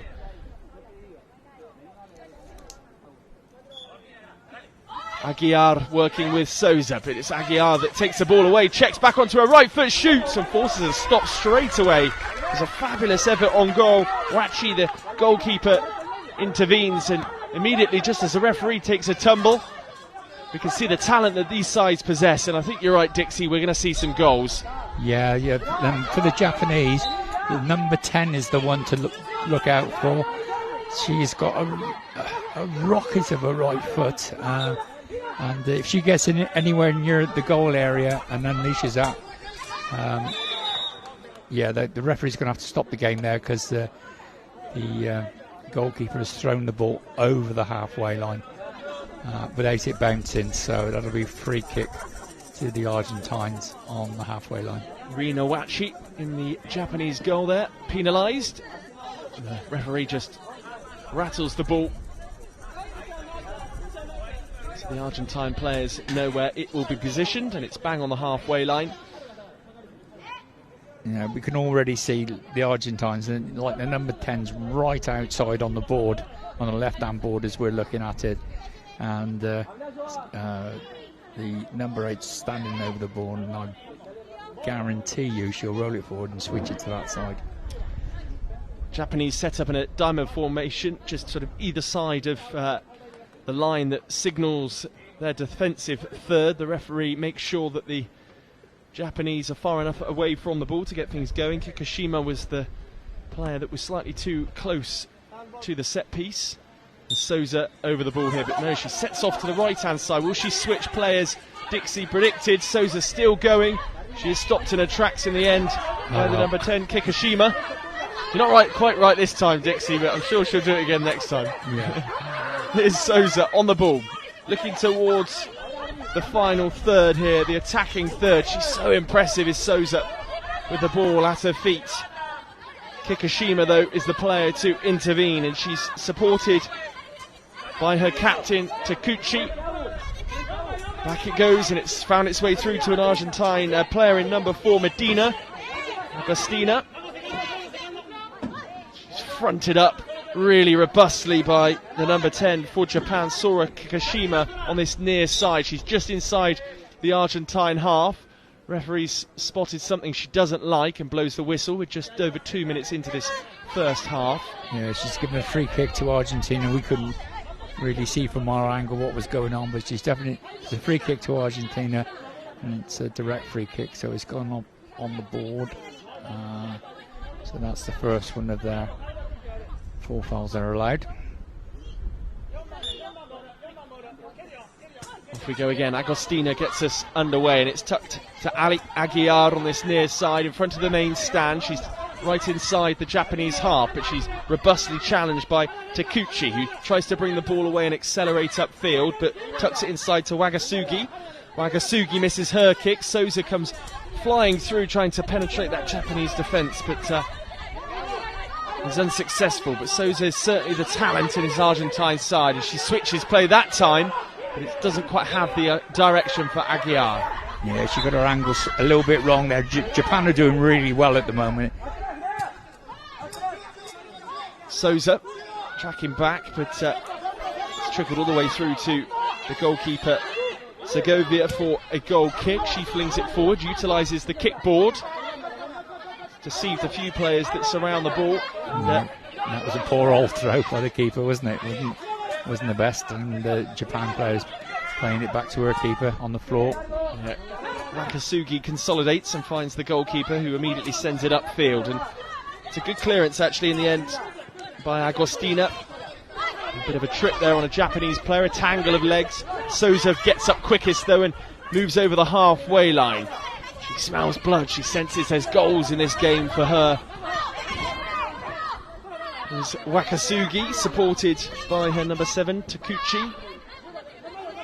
Souza in there trying to peel the ball away from those 2 Japanese markers. Here's Aguiar, senses an opportunity, ball at her feet, but she's crowded out by 3 Japanese players, including Suzuki. And it's a corner to the Argentines. As I said, the Japanese are doing extremely well. Wherever the ball is, they're getting bodies in and around that ball. So if you beat one player, you've got to beat 2 or 3. So it'd be interesting to see if they can keep this going for the whole game, because it's quite tiring to do that. Chance for the Argentines on that far side where the corner was be taking in front of the main stand. Aguiar trying to force some room to unleash the shots, but she's been crowded by all 4 outfield players surrounding her, and that's a really reckless challenge there on that far side. Will there be a free kick? That's a free kick, and that's a foul will be put up on the board.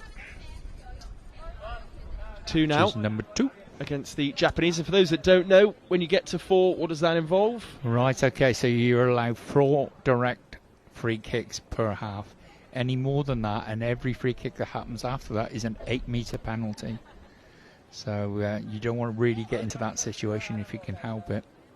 And we've only played 4 minutes and they're already on 2 fouls, so they're well on the way. Argentina in their customary light blue and white kit, with the white shorts, white socks. Japan all in dark blue. Both goalkeepers wearing yellow, with a dash of black as well. Argentina with the free kick against the kickboard on the left-hand side in front of the main stand. They do go for goal. It was Aguiar that took the shot in the end, and then there's a coming together between 2 of the Argentine players in Souza and Agostina. Agostina really just getting in Souza's way, who comes forward again. Now it's back in Japanese hands through number 14, Wakasugi. Wakasugi tries to get beyond the big frame of Agostina, but Agostina muscles her out the way and brings the ball forward into the centre circle. Back in Japanese hands though. For a minute, Takuchi was going the wrong way, but she ends up sending it forward, only to meet number 50, Macenzana, for Argentina. But a hesitancy to go towards the ball there from the Argentine defender, Agostina, and eventually she loses possession. It's going to be picked up though in the middle of the middle third by Souza. She's pushed off the ball by Kikushima. Kikushima now in possession. Souza returns the favour with a push in the back as well. Kikushima moves forward. She shoots on goal. It's on target, the opportunity. Yeah, it's a great run by the 10. And she's got it, got it out from underneath the feet. That's a foul as well. Got it out from underneath the feet and has unleashed a shot into the near post area as well, saved by the keeper. Japan on the attack again. Here come Japan through Wakasugi. She shoots into the side netting. It's from that far side in front of the main stand. Dribbling through there. Yeah, Japan have stepped it up a little bit now and coming into this game a little bit more after that early pressure from Argentina. Here comes Aguiar. She's inside the centre circle, looking to move up over the line for the offensive third for Argentina. She's just again muscled off the ball, just pushed and stopped in her tracks, and all the players have just gone static for a moment as well. Eventually the game gets going again. Here's Souza looking to force the issue.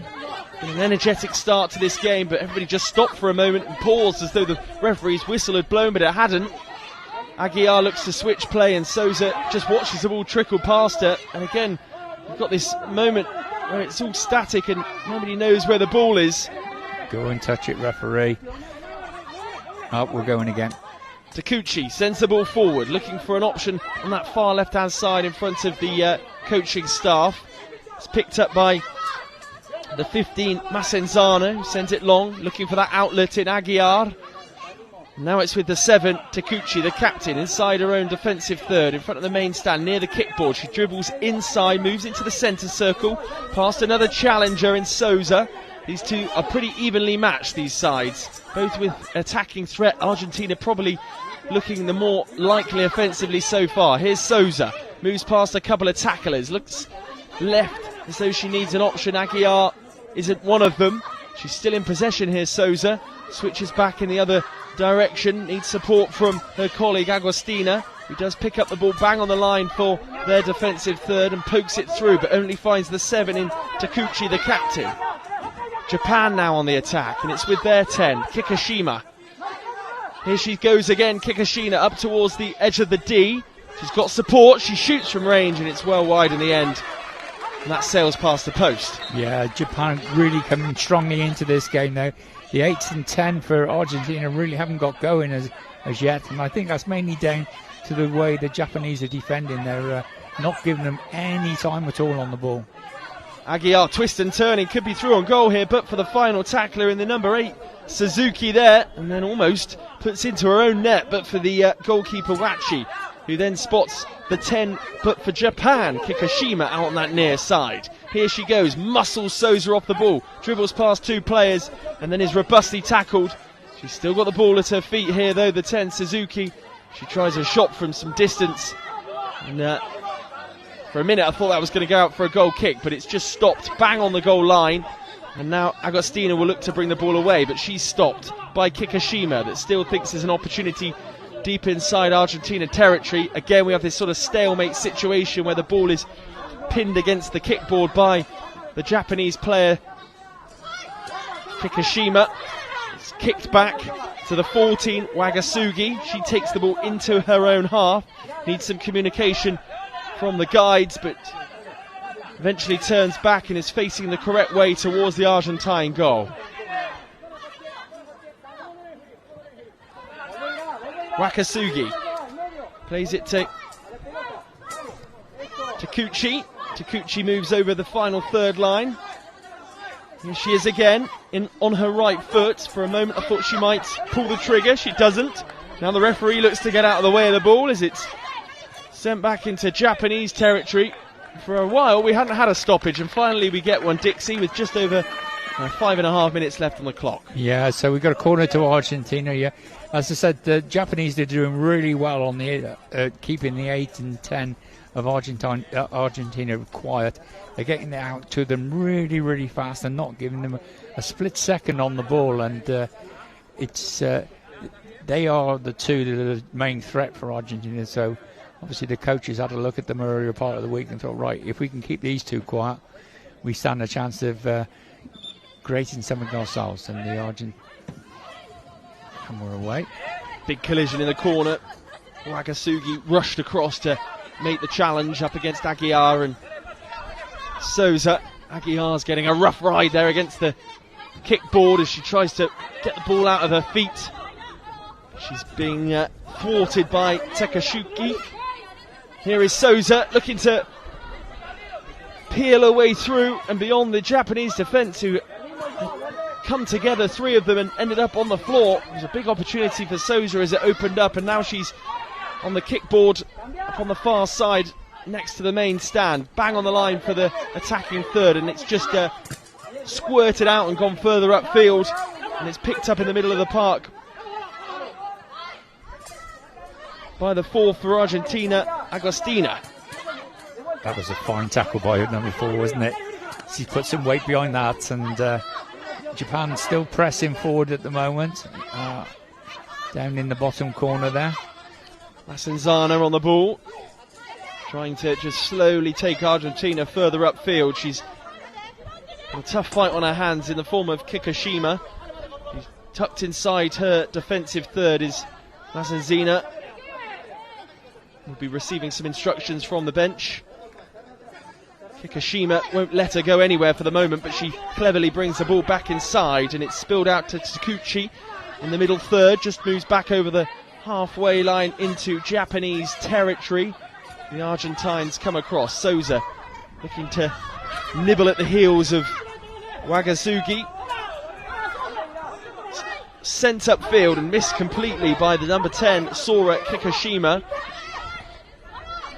Masanzana will recover the ball inside her defensive third.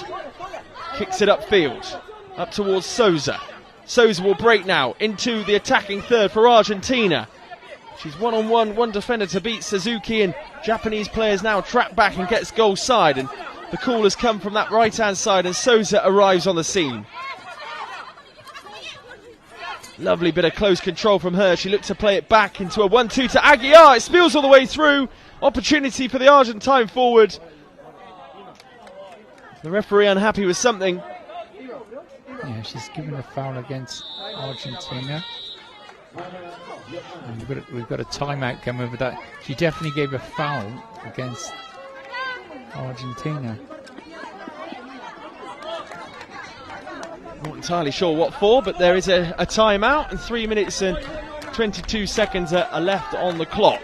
Not had too many obvious opportunities yet, really, have we, Dixie? No, it's they're cancelling each other out at the moment a little bit. And as I've already said, the Japanese are doing a great job on the 8 and 10 for the Argentinian girls, and we've had 1 or 2 efforts from the Japanese 10, one in at the front post and one zinging past the far post, but other than that there's not been too much yet. But yeah, we've got nearly 3.5 minutes left of this half, plus the second half, so I'm sure we're going to get some goals. The noise levels have increased in the stand as the skies darken somewhat.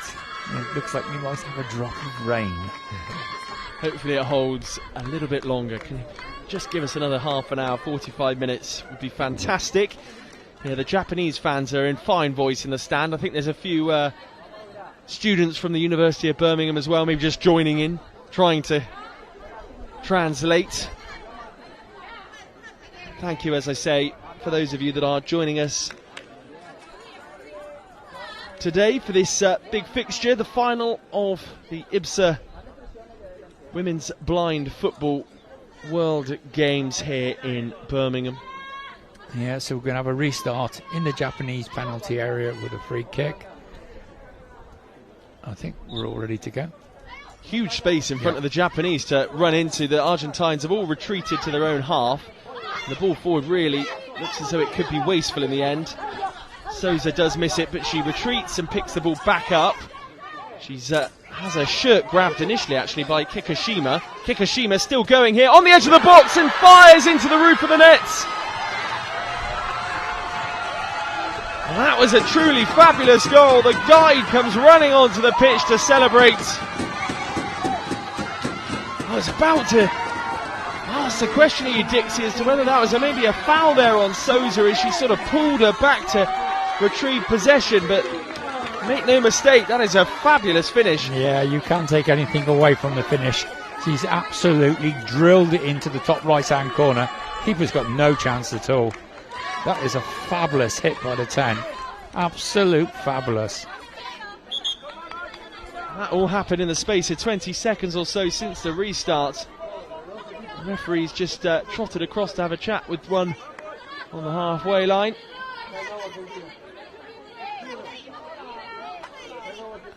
Just checking the eye mask of the 10.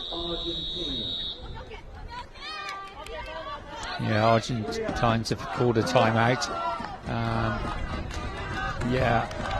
We could, on the replay of the goal, we didn't see that little bit just prior to it, did we? You thought that she definitely had her arm pulled back, but if she did, she did. But it was a fabulous hit by the 10. Let's see a replay of that then. Yeah, Souza was on the deck by this point. My word, though, not too much the goalkeeper could do. She was flailing to her left-hand side, Segovia. Here's the incident again. Yeah, I did question whether there was enough of the ball taken there from the 10. Yeah, I think it was all right, really. Looking at it from that angle, from our original angle, I think I would agree with you that there was a little tug. But looking from that angle, yeah, it all looked above board to me. Nonetheless, wild celebrations. We have 3 minutes left of this first half. First blood to Japan, who have been the top scorers so far in the competition. Slammed 5 past England Then another one past Sweden, 4 past Morocco, and then the goal just then takes their tally to 11 for the competition so far. And we've had a goal. We've had a goal. We've had a goal. I'm just wondering whether that's the first goal I've actually commentated on in this side of the competition. Well, it's the first goal we've had today. It was a cracker, the first goal we've had today as well, yes, That's absolutely. Sure. Some of the Japanese substitutes just warming up to our left as well. Here come Argentina, looking for an immediate response through Souza. That's a good bit of play from her. For her size, she's very strong and industrious when attacking is Souza. She doesn't give up on anything. She may lose possession, but she quickly gets back into position to try and make amends. She just takes a tumble there up against the 7 for Japan, Takuchi. Away come Japan now, but no match for Masenzana. Picks up possession, Agostina takes over. Argentina move back up over the halfway line. 2 minutes and 17 seconds left on the clock from this first half as the ball's fired from one side of the pitch to the other. Ricochets off the kickboard in front of the main stand and duly collected by the 4, Agostina. Agostina switches play to the right-hand side and Souza tries to pick the ball up, but the goal scorer fends her off. Number 10, Kikushima. Yeah, committing a foul against the Argentina. Her legs come straight across the top of her and blocked her out altogether, and there was no volley either. Obviously that we find difficult to pick up from our angle, but the referee definitely indicated there was no volley. So it'll be a free kick to Argentina just inside the Japanese half.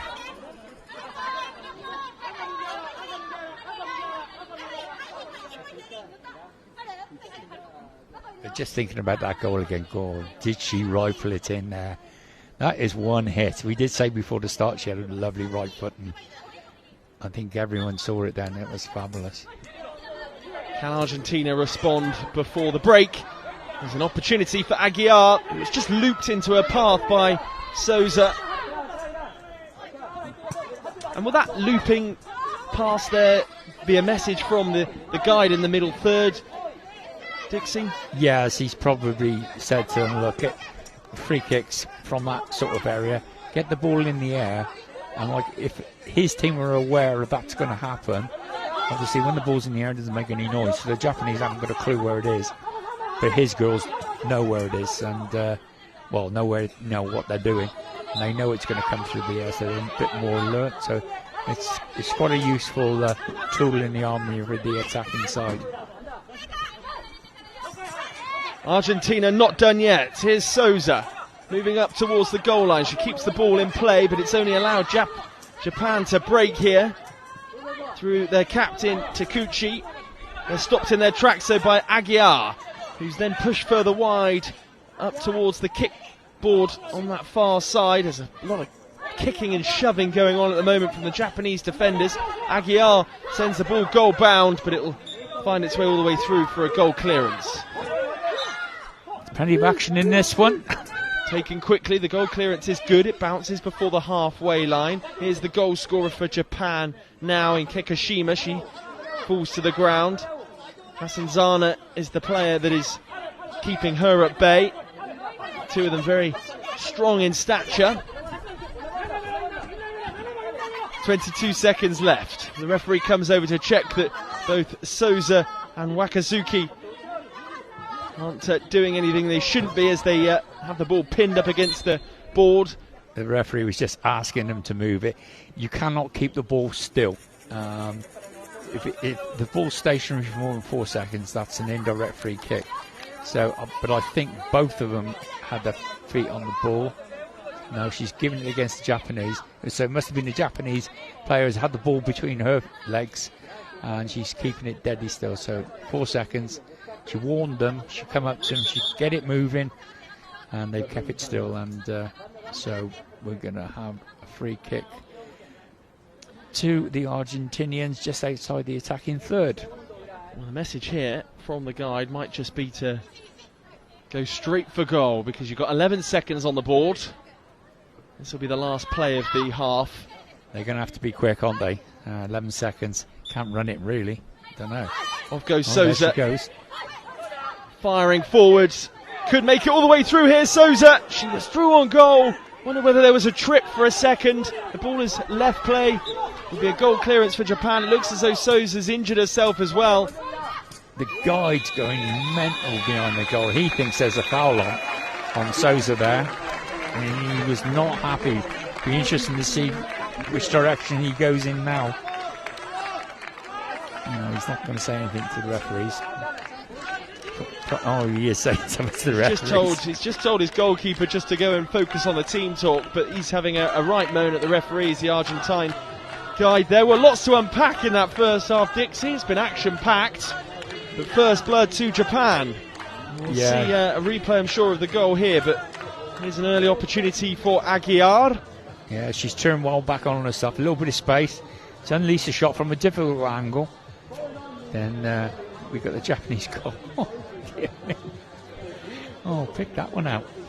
Pick that one out, and you can see the jubilation there from the guide. He came rocking round the sticks there to come and celebrate with his striker.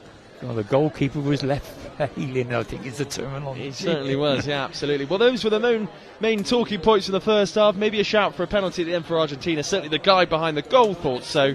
The score then in this final, the women's blind football for IBSA World Games Birmingham 2023. It's Japan 1, Argentina 0. We're going to see a short video now about the rules of blind football and a message as well from IBSA. It's fast, technical and tense. This is your guide to five-a-side football. There are 5 players per team, 4 outfield players and a goalkeeper. The aim of the sport is to score a goal by kicking the ball into your opponent's goal, and at the end of the game, whoever scored the most wins. Players must wear eye shades to ensure that all players have the same level of vision. That is apart from the goalkeepers, who aren't required to wear eye shades and can be fully sighted. Their job is to keep the ball from going in the goal behind them. But how do the players on the field know where the ball, or indeed the goal, is? Well, the ball in blind football is specially designed to make sound whenever it moves. Also, each team has a guide behind the opposition goal to help direct them. Each player is required to shout "Voy" when going for the ball. This ensures every player has the cues they need to help build a picture of what's going on and what to do next in defence or attack. To help this, total silence is required from the crowd until a goal goes in.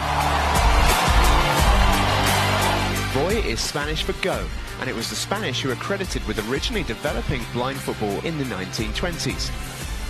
As well as the Paralympics, teams from all corners of the world can compete at World, European, Asian, African and America's Championships, as well as a World Grand Prix. Blind football can be played by both men and women, with the historic first Women's World Championships coming up in 2023. So what are you waiting for? Give it a try.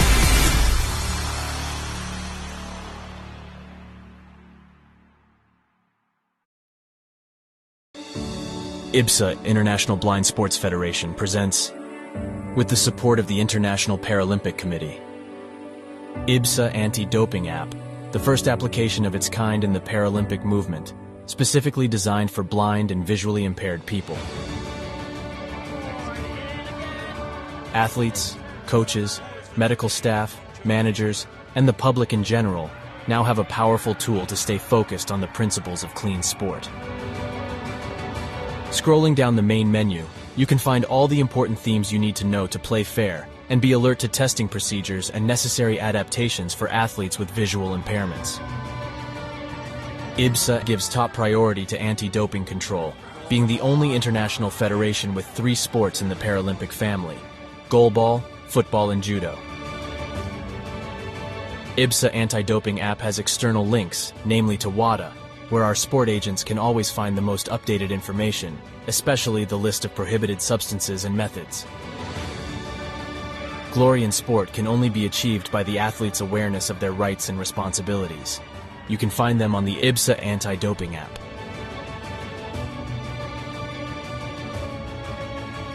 IBSA is continuously promoting anti-doping education to all its affiliate athletes and sport agents, not only about the consequences of the use of doping and the risk of using supplements. IBSA believes that education is the major tool to fight doping in sport. Informed athletes can make better decisions. Download the app now at the usual operating system stores. And ladies and gentlemen, we have seen history being made today. Such a great team at these championships. IBSA. Beyond sight. Feel the sport.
Welcome back to this cagey affair here in the IBSA World Games blind football final for the women's category.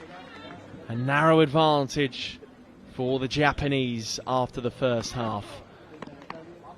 But the Argentines will feel as though there's still a way back into this, Dixie. They've shown enough to know that they are capable. Yeah, if they can get their passing game going, they'll be all right. But you've got to give credit to the Japanese. They've stopped them from doing it, and they've done it very effectively and scored a cracking goal with the number 10. That went into the back of the net like a rocket. Honestly, she's got a marvellous right foot, and she absolutely drilled it into the roof. And here we go, the referees are all ready. Suzuki and Takuchi will get us back underway, and it will be the captain, Takuchi, to take the ball on first. The whistle blows. And off goes Takuchi, sends it immediately out to that left-hand side. Here's the goal scorer once again, the number 10, Kikushima. But Souza picks her pockets and sets sail. Lovely bit of footwork and drills the ball wide. It's pretty wide in the end, all the way out towards the corner spot. Yeah, she's flung out. She was far too far from the goal road, really, to trouble the Japanese goalkeeper with that one. She needs to get in a bit closer. You get a goal clearance here to the Argentines. You can argue, and the guide behind the goal is making that point exactly, that the ball didn't actually leave the field there. It was just sat on the line. The referee immediately decided there would be a goal clearance. Here come Argentina through Aguiar. She's just so elegant with the ball at her feet. Spreads the play to Souza, who was going to go for it first time, and that's such a difficult skill, isn't it, in this game? Yeah, when the ball's running across you like that, and there's a foul being given there against the Japanese. Little trip on the 8, and that's the first foul of the half. We've played a minute. Yeah, it is a very difficult skill when it's coming across your body like that. You know, if you do make contact with it, you know, it's great, but the chances of you missing it are pretty high. You know, if she could have taken a touch then hit it, yeah, it's great. But she tried to hit it first time, and it doesn't happen very often. A point of note, no changes yet in this game. Given how tight it is, both sets of coaching staff not feeling the need to mix things up.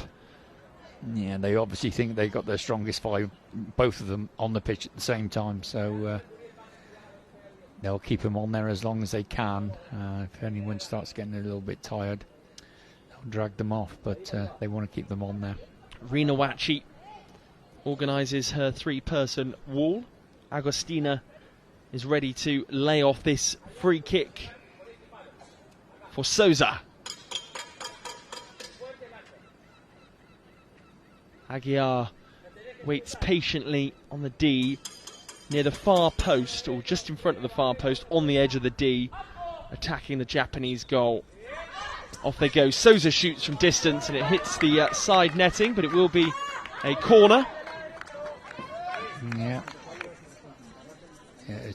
She'd do well to score from there. She needs to get in a little bit closer, but she's got a side of corner, and they can have another little go. I think number 10 is going to do a big arc around and drag it back and hopefully get it back on the right foot. Well, that's what she'll intend to do, I'm sure. Here she comes. Good work from Aguiar. She checks back onto her right, but has gone a little bit too far, and then is tripped as well and falls over the whitewash there for the goal line. Thrown out very, very quickly. All the way through to the goalkeeper. And then it's flung long and just drops before the halfway line. It's going to run back through again, but Aguiar a whisker away from connecting with that to try and poke it beyond the Japanese goalkeeper Wachi. She was so close to getting onto that, and if she'd got a touch on it, it was going to be a goal, because she was so close to the keeper. Any deviation on the ball would have ended up in the back of the net, but the Japanese survive, and on we go again. There's a right battle going on with the 2 10s. Good word. Souza picks up the ball just in front of her defensive third. She's pushed back over the line, which the referee doesn't seem particularly happy with. It was a referee from this side obviously saw something that a colleague who was on the other side couldn't see, because it's all about angles. You know, the referee over this side's got a totally different angle to the referee that's on the side where the play is. So it's good refereeing. They're working as a pair, and that's what you need to do, because there's so much going on in this game. You need to have eyes in the back of your head. Off goes Souza at real pace, moves past all the Japanese defenders, and she's pulled back there again. No free kick, says the referee, much to her annoyance, I am sure. She tracks back in pursuit of Takuchi, moves into the Argentine attacking third. She perhaps moves back out of it again and then back in once more, and I think Souza's just left one on her there, just to sort of pay back for the free kick she felt she should have had in the Japanese half. Here is Souza. She's the centrepiece for all the action in this game and plays a lovely pass out to the right-hand side. Here is Souza. It was Aguiar, I beg your pardon, that had found her with the pass. Souza once more. She's battling away, but she's getting buffeted all over the place. The 8 and the 10, as you mentioned, Dixie, are the two real live crackers in this, firecrackers I should say, in this Argentine side, but they're being stopped at the moment by a very physical Japanese team. Yes, pushing the boundaries of the laws of the game to the absolute limit. Takuchi sends a ball out to the far side, which hits the kickboard. It's a comfortable one for Argentina to collect inside their defensive third. It's sent back the other way by Agostina, and that will run all the way out for a goal clearance with 11.5 minutes left on the clock. That's how far away Japan are from first place in this competition. But will we see more goals in this game as Agostina goes up against Takuchi, the captain of Japan? Agostina battling hard, trips in her pursuit of securing ball there, and the goalkeeper takes no chances there and sends the ball further upfield back into Japanese territory, into their defensive third. But Souza gives chase, and immediately she's just grappled by. And any time the 8 or 10 get on the ball, they're getting the Japanese players getting right around them and stopping them from playing. And here we go again. I wonder whether Argentina might start playing Japan at their own game a bit here. Well, they have there. Aguiar just pushes Taguchi off the ball. Here is Aguiar into the third and shoots at goal. Goes straight across the face, and Souza collects. Here is Souza. Being pushed all the way back by the goal scorer there, Kikushima. Honestly, if that happened in the street, you'd do them for GBH, wouldn't you? Honestly. She's really got close to it. The referee spotted it, which is good. The referee's doing all right, and my word, that was some sort of challenge, that. And they've definitely been, the Japanese girls have definitely been told, if you give 8 and 10 a chance, they're going to do you. So they're making sure that they're not giving a chance. And that's the third foul. So they've only got one more, and that will be it. Well, the light has dropped and the floodlights are on and the scoreboard is well lit. It's always a better game under floodlights. Oh, it always is. In any football, whichever league it is, whichever game, it's always better under the lights. Just adds some intensity to the atmosphere and the suspense. Even the crowd have gone a bit quieter now, just waiting to see what happens from this set piece. Argentina had a similar one a few moments ago. Souza went at it from range. She's tried to dribble a bit closer this time. It's picked up by the 8 Suzuki, and it's been guided back over the goal line.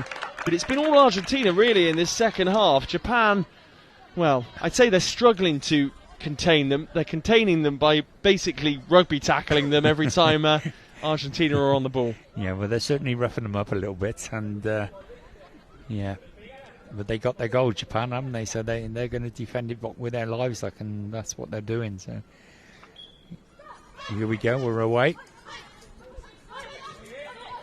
Aguiar checks back towards Souza. Souza looking to try and help out her strike partner. Aguiar still going here, won't keep the ball in play, and just in an attempt to lash at the ball at the last second, puts it behind for a goal clearance.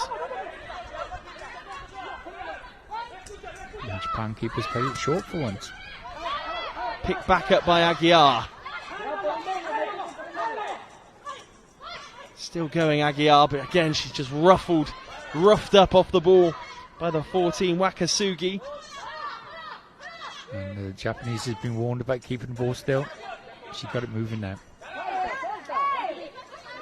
Takuchi, in the end, just consolidates and plays back, but it was precarious to her goalkeeper. I don't think she wanted that one, did she? It's immediately sent upfield and off the kickball, which is then picked up by Agostina. Agostina here needs some support. She gets the cry to her right, but her pass is scuffed and doesn't quite find Souza. Eventually does get through to the captain, Souza, who, despite her size, has just barged her way through two Japanese defender there, and she again gets rugby tackled into the kickball on that far side and has to readjust her eye mask. Gets back goal side of the ball. The referees will stop this to have a look at the shades, because the shades definitely come up. You know, she adjusted them and put them back down. They'll just want to check. But they've checked them quickly. You don't mind them checking the shades if they check them quickly. And that was good refereeing by the pair of them there. And they've helped each other out, because one's gone to check one and the other one's gone to check the other one. So, yeah, that's better. So we're going to have a drop ball. Be some boots flying here, I bet. There we go, we're off. Souza just nips the ball away from Takuchi there. Still going, Souza, my word, she's just flattened there by a Japanese player, and now Japan will break through Wakasugi. Completely against the run of play, and Agostina tackles really strongly, actually. Herculean effort from her. Shades have come off again. They've come completely off. They have to stop the game. They've got to stop the game. They can't have a player on there with no shades. The referee, much to the fury of the guide behind the goal for Japan, Aguiar continues with the ball at her feet. The mask remains off the head of Souza, and eventually the whistle does go. Yeah, I think they spotted it. Spotted it a bit late, but no harm done. Just to keep you up to speed, there is just over 8 minutes left of this second half now, and Japan still ahead thanks to that goal from Sora Kikushima in this final. Sweden finished third place earlier on up against India with a penalty shootout win. They will receive a medal for third place, and they celebrated that achievement in real style earlier on. Yeah, so we're going to restart with a drop ball. No one was really in possession of it. All right, she's just asking the other players to retreat. So we've only got 2 players around the ball. Just, it limits the chance of injuries, that does, because when they drop the ball, they run off very quickly, and if there's too many players close in, they're likely to run into someone, so they get everyone else 5 meters off the ball, except for the 2 protagonists. Souza up against Wakasugi. We're inside the attacking third for Argentina. Souza does her level best to try and orchestrate something, but again she was in a real tight spot there in a cul-de-sac, couldn't find her way out. Sent long, and that's over the halfway gone over line. the halfway line on the full. Does not do you ready. Pretty basic stuff, isn't it? Really, yeah. It's like a foul throw in a in a normal game. Yeah, no need for it. Sure, she'll have received a glare from the head coach Yamamoto. And one of the coaches is getting a little bit excited there, and the referee's just said a quiet word and said, keep it down a little bit. Off we go then again from the centre spot. Argentina will have the restart on the referee's whistle. And there we go. Agostina sends it out to that right-hand side, and Souza will almost keep the ball in play. Goes out for a goal clearance. Rolled out pretty quickly, looped up towards a Japanese player. It's on the number 10. Kikushima tries to bring it back inside, but it's stolen by Aguiar. She's still going. Aguiar shoots and scores! And that is deserved for the Argentines. Aguiar on the guide. Well, I've never seen him move so quickly. Out to celebrate. What a beautiful goal that was. She's done ever so well. Just watching it again now. She's got 4 Japanese players around her, and she scoops it with her left foot. As the keeper's gone down, she scooped it over her into the left-hand corner of the goal. It's fabulous. Absolutely fabulous goal. Well done. And that is thoroughly deserved, really, because as you say, and we've both said, the Japanese team have done everything they can to ruffle a few feathers of this Argentine side, and Argentina get their reward. Yes, yeah. As I say, the Argentines have been pressing this since the half-time break. They've really pressed, and the referee's just checking all the shades again before restart. But they're doing it quickly. You know, as I say, you don't mind them, because we want a level playing field, and we want everyone to be sort of equal, and make sure all the shades are all okay. But if they do it quickly, it's not a problem. It's when it takes 2 or 3 minutes, it is a problem. Right, so 1-1, we get a game on, yeah. Still no changes in the game as well. We're halfway through the second half. Off goes the number 10 for Japan, looking to bulldoze her way through that Argentine defence. Still going the 10, up against Aguiar. The 2 goal scorers, 10 and 10. Souza will look to bring the ball away and is successful. Oh, that's the 4th foul. Oh, you've put yourself in a bit of a position now, Japan. And how that is, things have just swung in the Argentines' favour now. Yeah, the referee's table is just indicating that's the 4th foul. And it's a needless one. The ball was right up the other end from the Japanese goal. Why give a foul away there? There's no need for it. But, yeah, so any more fouls from the Japanese will result in 8-metre penalties. Well, this free kick will be taken bang on the Argentine defensive third line. My word. Kikushima went flying in there, though she was ready to take Souza out. Yeah, it was a good job Souza moved the other way, wasn't it? I'm sure she would have got up after that one. No. So the Argentines are coming down this near side board to us. Aguiar moves into the attacking third. It's going to be a corner. This is a cracking game of football, honestly. Both teams really going for it, and yeah, there's no love lost out there at all. 6 minutes 42 on the clock. Argentina, having just equalised, now have a corner. They've not committed too many players forward. Well, they've not committed any players forward, bar Souza and Aguiar, who are the 2 creative flares in their side. It's very much a team of two parts, really. Yep. Those 2 up top, and then Agostina, and it seems to work. Massenzana very much stay based inside their own half. And those kind of 2 outlets defensively for the Argentines. Shot from range from Aguiar. That will stay on the pitch as well. Who will react quickest? It's going to be Souza. Gets there. She gets... Oh, she doesn't know where she is. She's lost her bearings. Could have done with a bit of help from the guide there, I think. Amazing ability to read where the ball would have bounced there, and that must just come from experience, knowing where it's likely to ricochet off the kickboard. Yeah, and is that going to run? I don't think it is. It's going to stop just before the line, just in front of us. And it's gone out for a corner. It's a corner to Japan. Well, crucially there, the 2 Argentine defenders got their bodies between the player and the ball. But yes, as you say, Dixie, a corner now to defend. Yeah, going on what you said a bit earlier, Toby, they are like 2 separate teams. They got like their defensive team and their attacking team. But with those 2 young girls up front, they don't need anything else, do they? They've got everything in their locker to, get good results from games. The referee just placed the ball down for the Japanese, and we've got the Japanese 10 and 7 over it. Corner gets taken.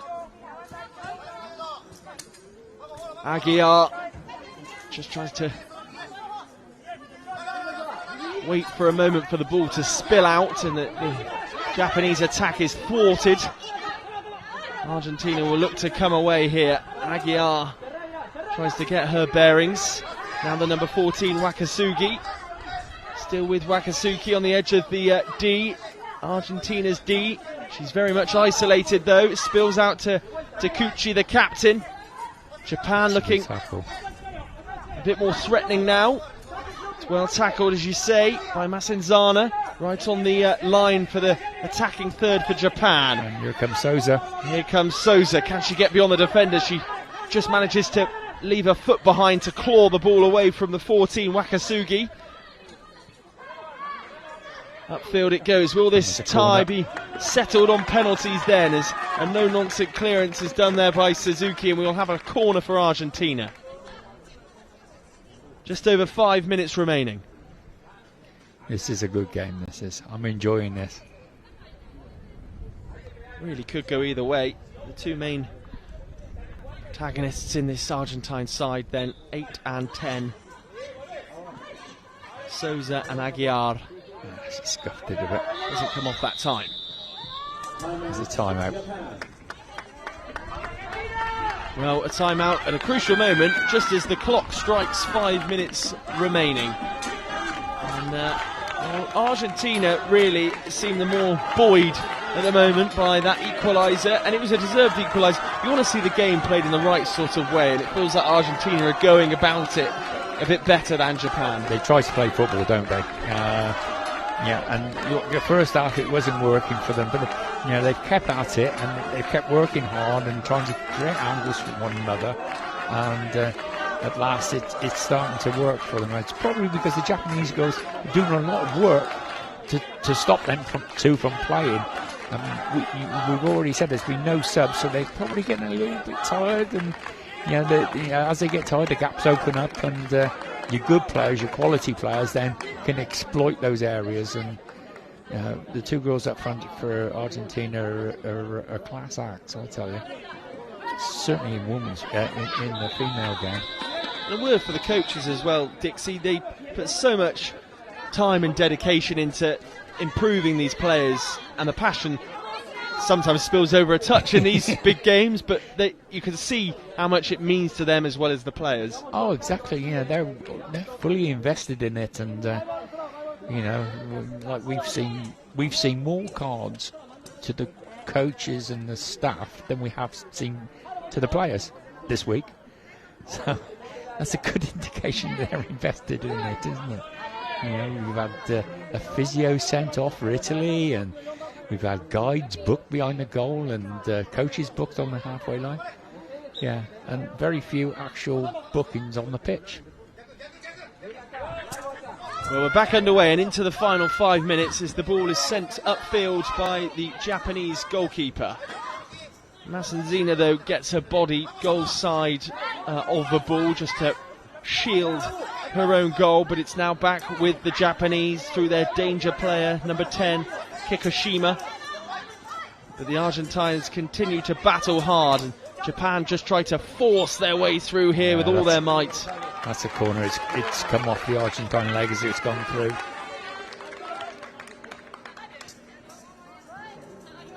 I think the Argentine number 4's got a problem. Yeah, I think she's just adjusting her eye shades, so they'll have to check her now. And they seem happy, so that's good.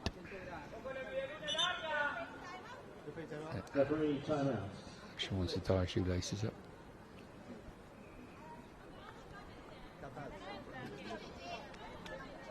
Segovia in the Argentina goal, identifying the shoelaces were untied there. Now just slaps her post, so the players before her recognise their bearings on the pitch. Here comes Kikushima then. She's been pushed all the way backwards and actually leaves one behind a little bit there on Aguiar. Didn't like the way she was being pursued by the Argentine number 10. Souza then up against Wakasugi. Kikushima. For her size, Souza, she's doing her best to match them in terms of strength, the Japanese. So we've got a goal clearance to the Japanese now. They sling it out to this near side board. Bit of a collision by 10 and 7 there. And away comes Aguiar. She moves into the offensive third for Argentina. Could there be a wonderful goal here for Aguiar? Still going. She just was about to shoot. That pass back to the Japanese goalkeeper goes unnoticed, and Souza tracks back to pick the ball up. But that was a fabulous opportunity for Aguiar. She beat pretty much everybody, and then at the final moment, as she was about to shoot, she was stopped in her tracks as Souza just loses the ball there. She was looking for a strike partner, but the strike partner was That's a corner for Argentina there. It was sort of unnecessarily put out of play by a Japanese player. So we've got a timeout to the Argentines now. Right, so we've got 3 minutes 23 seconds to go. Let's hope we get a winner and we don't go to the dreaded penalties.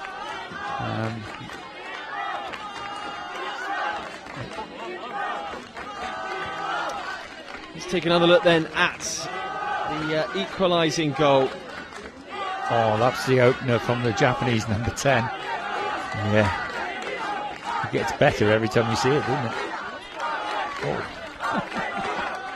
That's absolutely caned it in. And there's the Argentine goal. She's done really well. She's got 4 Japanese players around her. And she just scoops it over the keeper. It's a marvellous goal. Absolutely marvellous. 14 for Japan. They was just preparing to lift her up and throw her out the way, I think, just as she shot. So she got the shot away just in the nick of time. Yeah, it was a fantastic effort. I'm just enjoying watching the guys behind the goal as well. 2 incredible characters in Kichiro Iratomi for Japan and Hugo Santiago for Argentina. They're living every second of this with their players. Yeah, you can watch quite happily just watch the benches, couldn't you? All the antics going on and the arms waving and yeah. Well, we're 3 minutes and 23 seconds away from a penalty shootout in the final here of the women's competition in the World Games blind football. The floodlights are on, the fans are in, the suspense is all there. There'll be a few nerves knocking around now, I am sure, as Aguiar shoots and she hits the back of the bar there. It wasn't off the crossbar, but stanchion of it was off the back stanchion, wasn't it? It was about a yard wide, but it was a good strike from that angle. I think the Argentines. No, they haven't. The ball hasn't quite gone out of play, but the goalkeeper flung it back up the other end. Eventually it does, and that will be a goal clearance for Japan. Sorry, Argentina, I beg your pardon. The Japanese heel put it out in the end. So it was rolled out by Segovia. Out to the near side, off the kickboard it goes.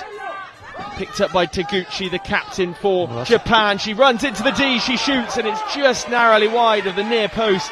That's a good effort from the Japanese number 7. She ran a long way with the ball then. The angle was getting worse for every step that she took. The angle was getting tighter and tighter, but she still got a shot away and just missed. Here comes Souza over the halfway line, battling with you know who. The Japanese number 10. Picked up by the number 10 for Argentina, who shoots straight into the clutches of Rinawachi. Now Japan will look to break. So we approach the final 2 minutes of this contest. It's with the number 7, Takuchi, but it's thwarted that attack, and Souza will pick the ball up deep in her own half. Moves into the middle third and looks for a strike partner. Aguiar on the left-hand side. End-to-end stuff now. 2 minutes left. It's going to be a corner. Corner for Argentina, with time ticking away. Could this be the moment that they win this final? Across comes Souza. Aguiar is there with her. A pair of them look battered and bruised in some respects. Their shirts have been pulled all over the place.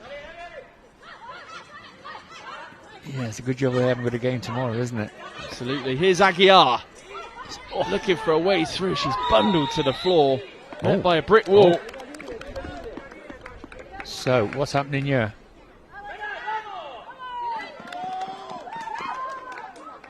That's a foul against Japan. It's got to be an 8-metre penalty.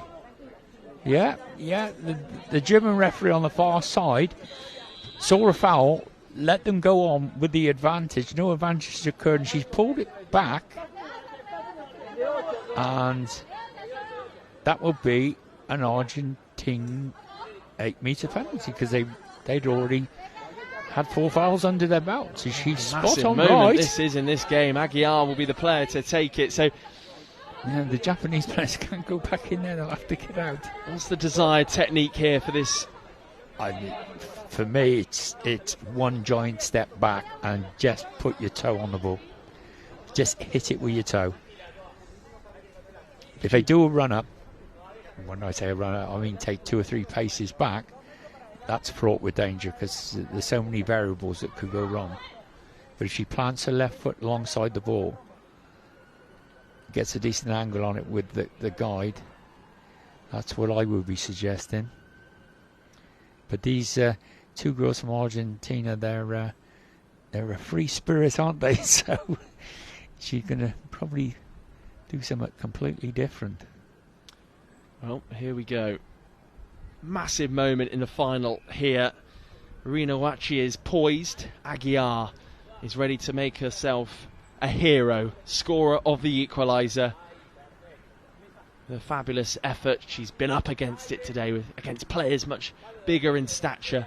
She's relying now on the guide to gather her bearings. We've got 1:45 to go. A great time to score. The keeper doesn't have to be on the line for these 8-metre penalties. She can stand anywhere she wants to in her box.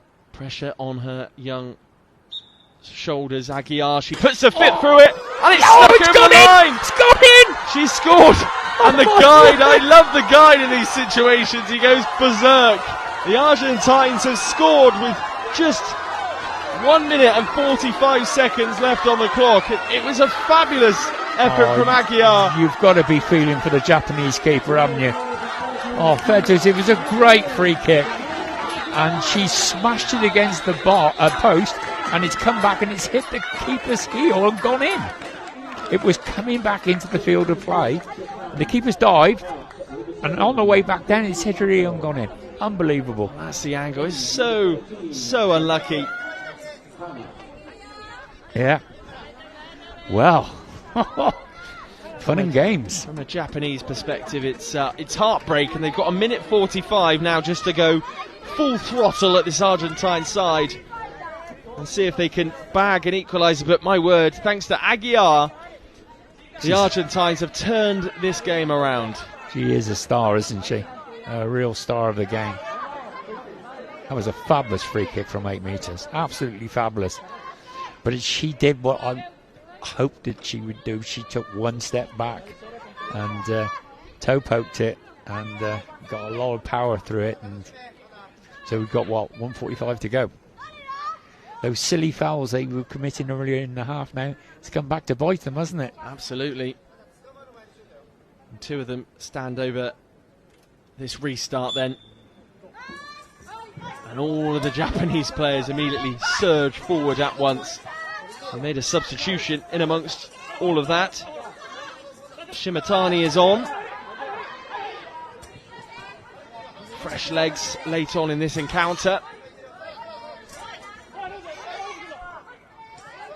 I expect the clock is going like at 90 miles an hour for the Japanese and like about 15 miles an hour for the Argentines. This really suits Argentina. The ball in play and not really moving anywhere. It's inside the Argentine half, but not very far. And Sousa's doing her very best to hold up the scorer of the first goal, the Japanese goal, Kikashima. It's now been sent from right to left if you're an Argentine player, right in front of the coaches down there. And again, you've got this sort of stalemate situation. We're into the final minute, I should say. 50 seconds now left on the clock. Aguiar, could she get a hat-trick here?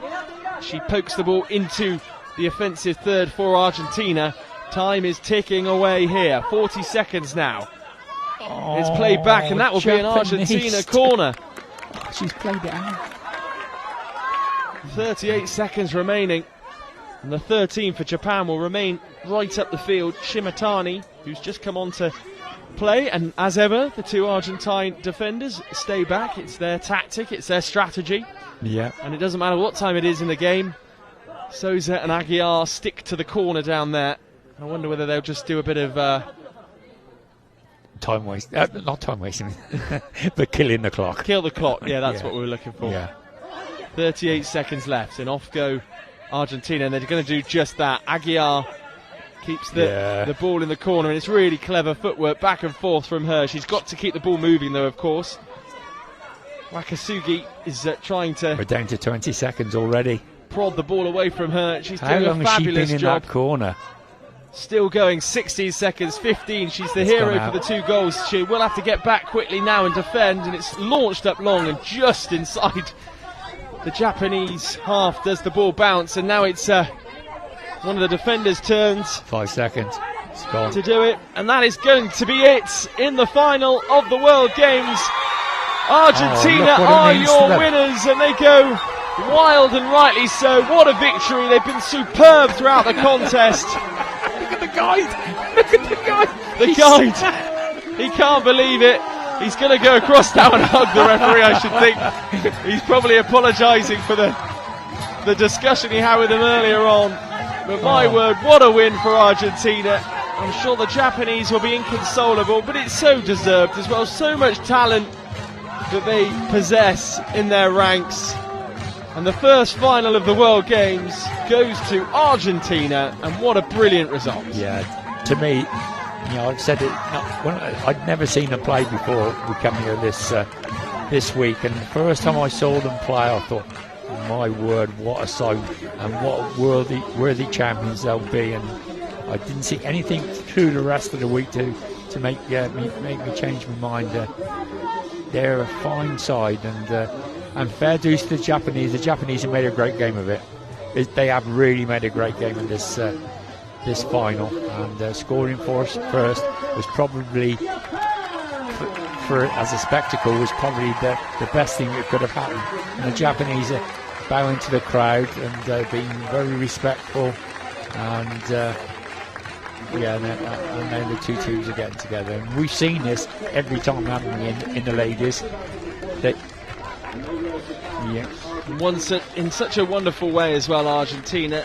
There's a lot of emotion as the substitutes come out, the coaching staff as well. That's the first goal. It's absolutely fabulous by the Japanese number 10. And take nothing away from Japan. That is a wonderful goal. And I just love the guys' celebrations. And even still now, you can't see the pictures, but look, the guy for Argentina is just running around all over the place. You can't believe that's it. That's a lovely goal by the 10. Absolutely lovely. She's got 3 players around her. And there's the 4th, and she just lifts it. Oh, yeah! What a star she is, and here it is, the winning goal. You've got to feel for the keeper there, haven't you? You really got to feel for the keeper. She's made a flying leap to her left-hand side. Oh, it's just come back off the post and gone down onto her ankle.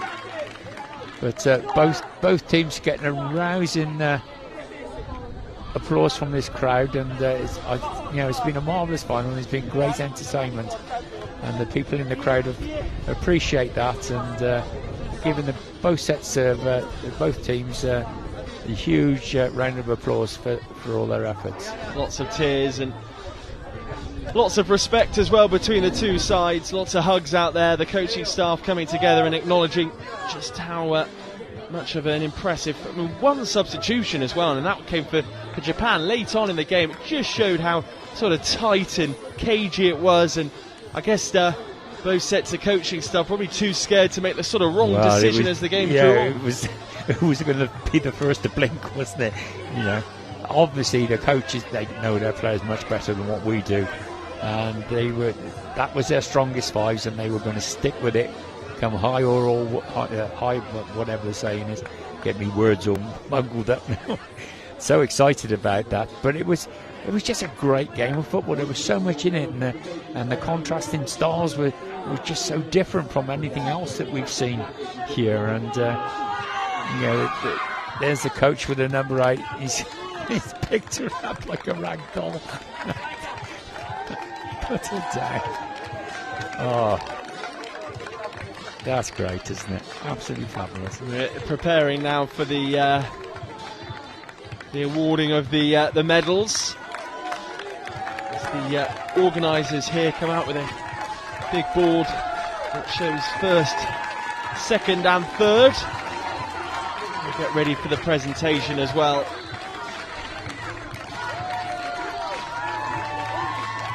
And it's brilliant to see all the emotion and how much it means to these players. The coaches are holding certain players aloft so they can enjoy their moment. Number 8 Souza there being just lifted, presented to the crowd that we have inside a little arena here at the IBSA World Games. And when you think this is the first female World Games that there's been, what a success it's been. You know, they've dished up a marvellous game of football, absolutely stunning game of football. And for a first event, the organisers and they're going to be well pleased with us. And a bit of mention to the referees, the two referees who reffed it were out on the pitch.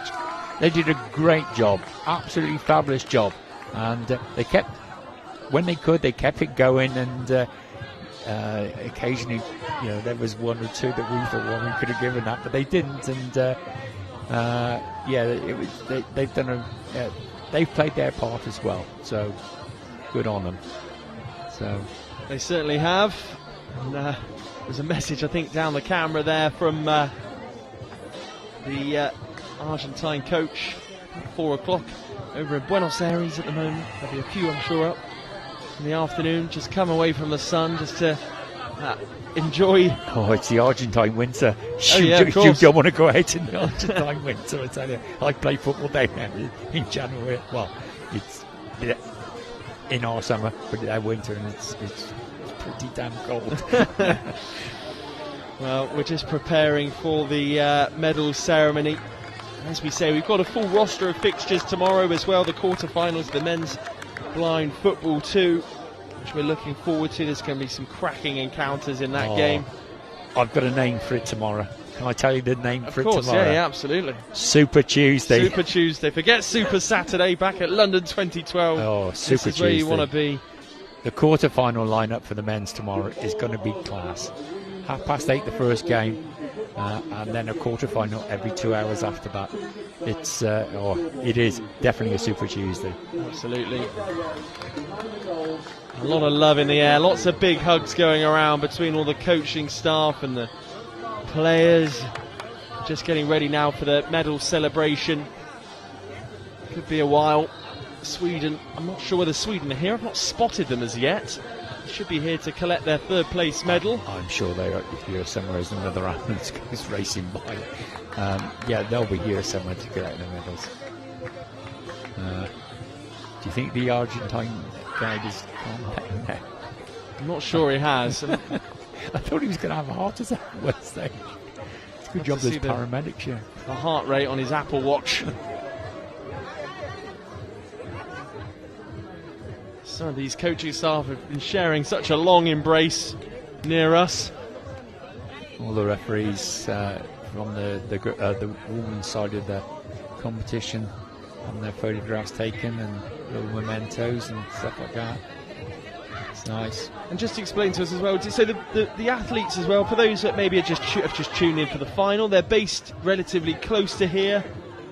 In terms of the athlete village themselves. You just reminded me I'm going to get much sleep tonight, am I? Yes, it's walkable from here to the village, and there's 1,700, because there's not only football going on, there's loads of other sports, cricket, goalball, partially sighted football, chess, loads of stuff going on, and there's 1,700 athletes up in the village. And the atmosphere for that, we've been here nearly 10 days now. It's been great up there. People mixing and swapping stories and addresses and Facebooks and Twitter and whatever have you. But you just reminded me. I don't think the Argentinian girls are very far away from where I'm stopping. And I'll tell you one thing about the Argentines: they know how to party. So I could be a bit blurry-eyed in the morning. We'll know if you haven't turned up for the first game at 8:30 tomorrow morning that you were kept up all night by the Argentines celebrating, and we're just having a bit of a team pick at the moment.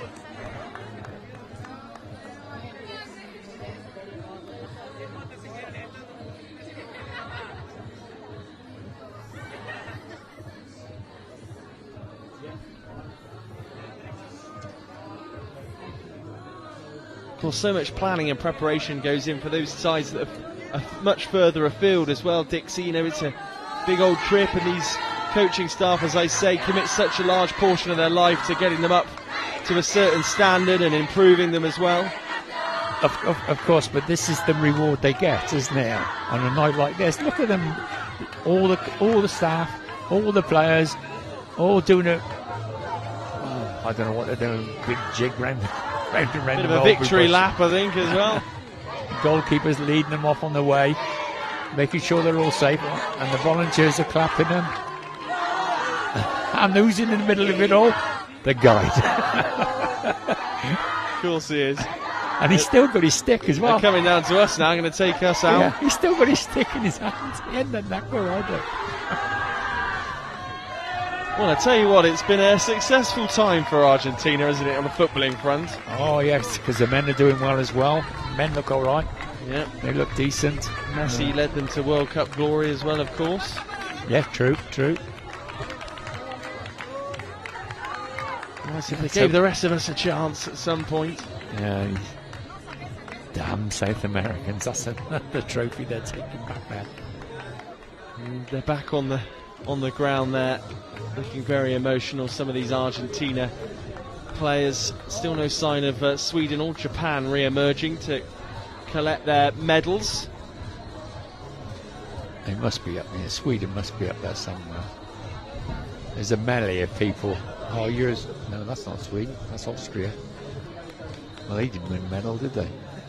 Maybe they've just come down for a closer view of the ceremony. Have a look at what they could have had. Well, perhaps they're going to get all the teams back out there. I don't know, but that's definitely Austria. Maybe they've just come down to share this moment. Because of course, there's so much respect between all of the different teams. All the effort they put into being part of these competitions. Yeah, there's a big gaggle of people up the top end there. We can't see who's up there, but the tents are in the way. Yeah, there's a lot of people up at the top end, so I assume the Sweden are probably up with there somewhere.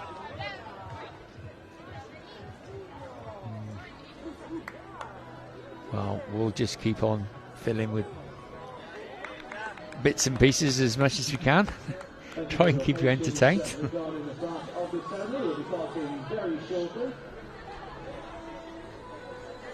Told by the tannoy announcer the ceremony will be starting very shortly. We're just watching the referees have some pictures taken in front of the goals.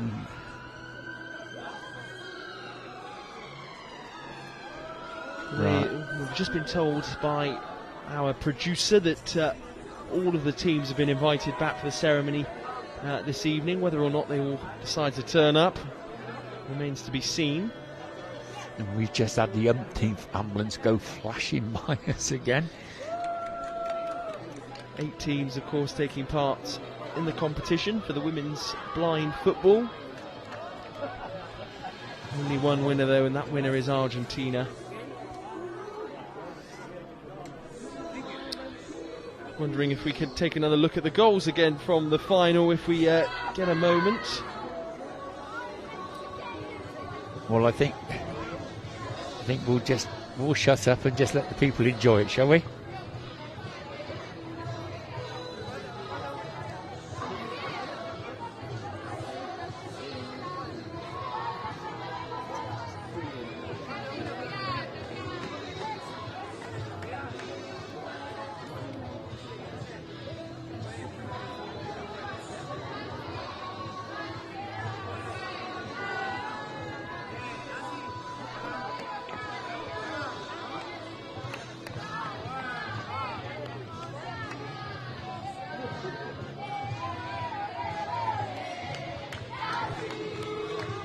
Well, that's 3 fabulous goals. You'll never get fed up of seeing any one of those 3 goals. And they were fitting for a final, weren't they? Absolutely fitting for a final. Stunning finishes by stunning players. Unbelievable. The first Argentine goal, how she's managed to get it in from there, I just do not know. So much pressure on her. There was 4 players all round her, wasn't there? She was falling, and she's flicked her left foot up and just lifted it over the keeper. Oh, it was amazing. Enormously impressive. The guide looks a little bit more calm now as he wanders across to... He's coming this way. Should we try and interview him? Maybe we should. I remember talking to him about pronunciations, though I'm not sure his English is great. But saying that, maybe he might have a message for people back home in Buenos Aires. I'll see if we can grab him as he wanders past in a minute.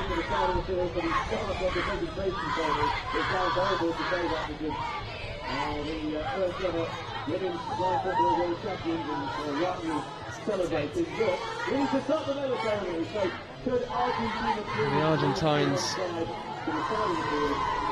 Argentines are showing no sign of slowing down in their celebrations. The guide has just come across to grab a coat. I'm just wondering.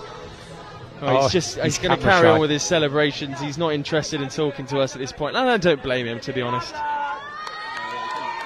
He said he might come back. He said he might come back. Right, okay. Well, let's hope he does. And he's the right character. It's Hugo Santiago, who is the guide. Argentina have just wandered across here to near our gazebo to look at the smiling faces. Continue their celebrations. They're all absolutely elated with what they've achieved. Just jumping up and down in front of us here, which is amazing to see. I think they're just still organising how this medal ceremony is going to take place. Just staggering the talent on show, and it's nice here now. They're right up against near to the Austrian side, who of course Austria drew with them on Friday. Austria got the best result of any of the other sides against Argentina. Exactly, in this competition. They did, didn't they? They stopped them from scoring. But I don't know if we're going to be able to get the guide or not. He's extremely busy at the moment. I think he's probably the English speaker amongst them. So obviously the officials here all want to speak to him. Is he coming over? He is going to come over. Just give him my headset. There we go. And so how does it feel to have won that? We saw you looking very animated when the goals went in. Yes, I totally exhausted. It was a great match. We are dreaming with this so many years. 11 years we start with playing women footballs in Argentina, and when we start, nobody play women's football. We believe in this dream. We believe in women's playing football, and now is the biggest dream. I could never dream I think so perfect like this. It's perfect. It's a perfect moment. I can tell you're very emotional, and you can see all the coaches were very emotional as well. It's obviously been something you've worked towards for a long time. They played so well as well, and the two goals were fabulous. Did that take you by surprise? Yes, we tried to play good match, good football, not running and tackling, just passing ball, create spaces, move the ball, move the defense. And we could play better today, yes, maybe, but it's a final. The finals, you must win. So whatever. Yeah. So the two young girls who play up front for you? Yes. How old are they? Joanna is 25 years old. Yeah. And Gracia is 33 years old. Right, and have they been playing together long? Because it looks like they have telepathy. Yes, they play together in one of the teams in Argentina, Las Guerreras from Córdoba. She plays since 2016 together. Okay, yeah. So she knows really good. They have a good link up. Because we noticed right from the word go that you play from side to side to side. Very similar to the men's team. Pass. Yes, it's an intention to create space. Yeah. In women's football, the defense are so close and so back in the field. Yeah. So we try to create a space about the third, near to the middle. Yeah. To when we attack, we have so many space open. Because in the first half, Japanese stopped you playing. Yes, Japanese is an excellent team. He's finalist. Yes. So it's a great team. We study so much the Japanese play, and we know maybe the first time she can stop us. But we are in a great shape, in great condition. You kept your principles. Yes. Passing principles. And you come out in the second half and reinforced them and started to do them again, and you looked very, very good. Yes. We know the first half is one thing. Yeah. We must fight, but the second half we can play and get the difference. Yeah. Well, I must admit, you have given us fantastic entertainment with your.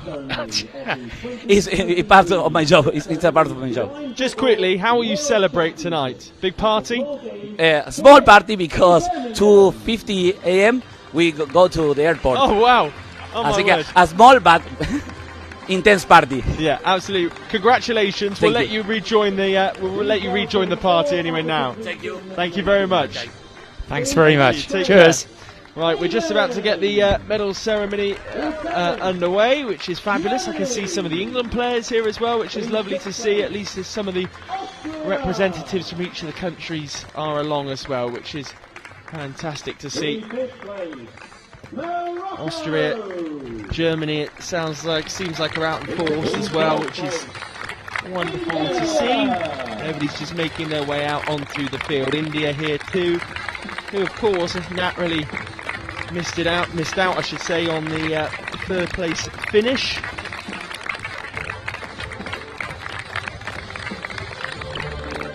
The medals and trophies will be presented by IBSA President Rahimov, the IBSA Vice President Joe Walsh, The IBSA President Rahimov will be the presenter of the medals here. Confirmation there on your screen. Ilgar Rahimov, the IBSA President. Sally Barker there as well, who we heard from at the opening ceremony on Friday night. To name a few others, Darren Harris, the local organising committee, and the IBSA Vice President as well, Joe Walsh, will be there to present the medals too. Yeah, Darren Harris picked up 150 caps for England when he's playing days. Nice to see him out there. The 2023 Women's Blind Football Championship goalkeeper of the tournament goes to Argentina's number 12, Michaela Segovia, the winning goalkeeper in the final for Argentina, wins the goalkeeper of the tournament award.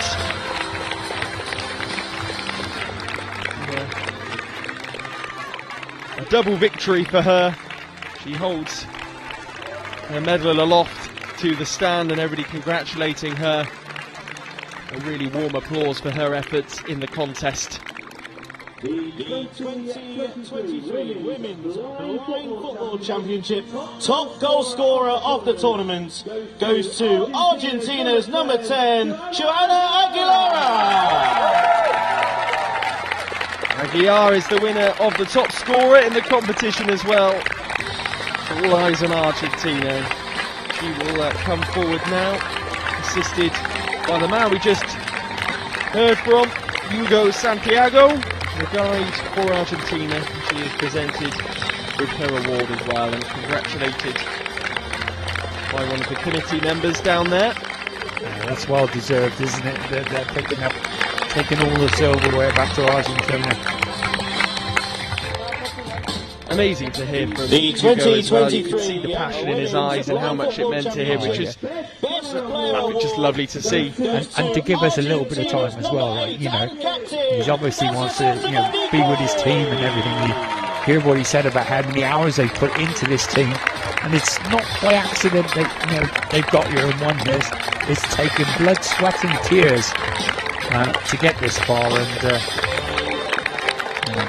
He's player of the tournament there for Sousa. Hat-trick of awards for the individuals. She's Well deserved. There's no arguments, no complaints. Japan. I hope they booked excess luggage on the plane on the way out, because they're going to take a lot more back than what they brought. My word, a 2:30 a.m. flight back. It's, in their first game of the tournament, they managed to get comfy and get some rest during that time. Winning goal, sacrificing herself for her teammates in the absence of their goalkeeper. The 2023 Women's Blind Football Championship Fair Play Award goes to Morocco. Yeah, so you can see why they've done that. That's that Morocco played their first opening 2 games without a goalkeeper, with 4 players, because there was visa issues, and they battled away really hard, and completed their 3 games, which couldn't have been easy for them. As I say, we were playing with only 4 players, so good luck to them. And a representative confusion as to who's going to step forward to receive this award. Eventually, somebody does. To Morocco. Once again, the Fair Play Award to Morocco.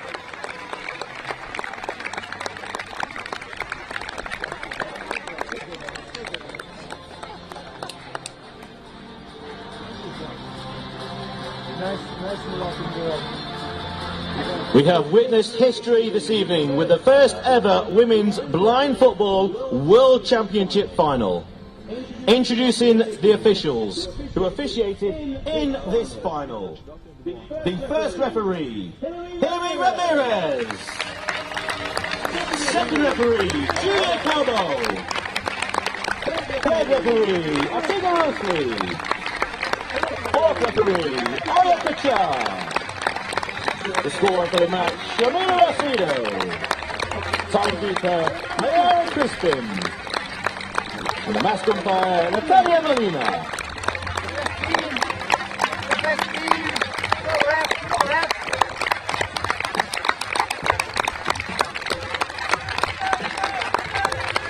Referees there being awarded, I should say, for their contribution to the tournament.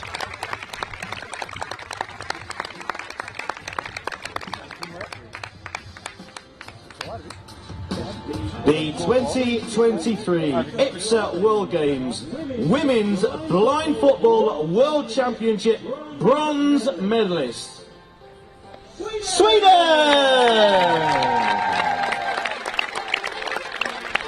Sweden then bronze medalists. Here they come. Celebrated so wildly earlier on, didn't they, Dixie? Oh. I went over to the dressing rooms after the game. All of you was ABBA blasting out to the dressing room. As Darren Harris looks like he's going to be one of the presentation parties for this one.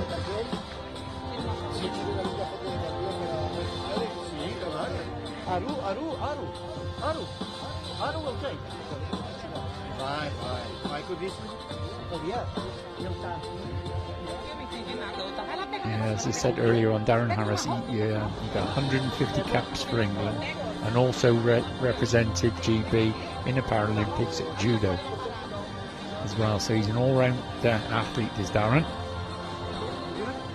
Swedes collect their medals, and then they'll make their way forward into the third place position down there. Will be the turn of Japan to come and collect their silver medals. With a bit of snow patrol in the background. Just in terms of teams that maybe have caught your eye aside from the 2 finalists, any team in particular that you think have really kind of improved the most as the tournament's drawn on? Ooh, that's a difficult one, that is. So I don't know where they were before they come into the tournament. You stumped me there, Toby. It's been a long day again, but Austria done well. Sweden did really well. I saw Sweden about 15 months ago. In fact, I refereed them about 15 months ago, and at that time they couldn't even raise a team. They come over for a game against England at St George's Park, and they only had 4, and so they've obviously come a long way, because they've got a team now, and they picked up a bronze medal, and you know, and I've got more than 4 players as well, which helps. Yeah, I would say Sweden. The Swedish team have collected their medals. It will shortly be the turn of the Japanese side to come out and grab theirs as well. Yeah, they contributed to the final though, didn't they? The Japanese. They were never going to give up, and they battled right the way through, and like with the number 10, the goal they scored was just fabulous goal. Like, she's absolutely smashed that into the back of the net.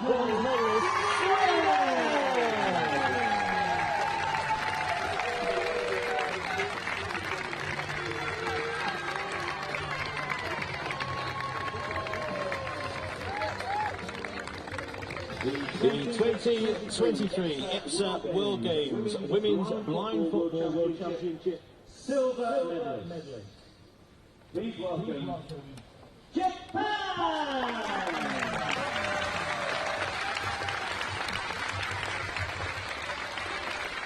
Back come Japan as silver medalists in the final. I'm sure they'll be pleased with how the tournament has gone overall. Obviously, always disappointed not to get quite over the line to win gold medal in the end, but a really robust, impressive performance from them.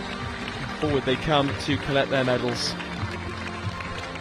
Yeah, they contributed to an excellent game, and of course they will be disappointed, but you know, they got, as I say, they've got they didn't leave anything out on the pitch, did they? You know, there was nothing left of them. They were out on their feet, and as I say, they contributed to an excellent final. And, you know, to have a good game, you need 2 good teams, you know, and they certainly are a good team, and they got 1 or 2 really good talents in their side. So they'll go back home, and they'll work that much harder over the next couple of years, and they'll come back stronger.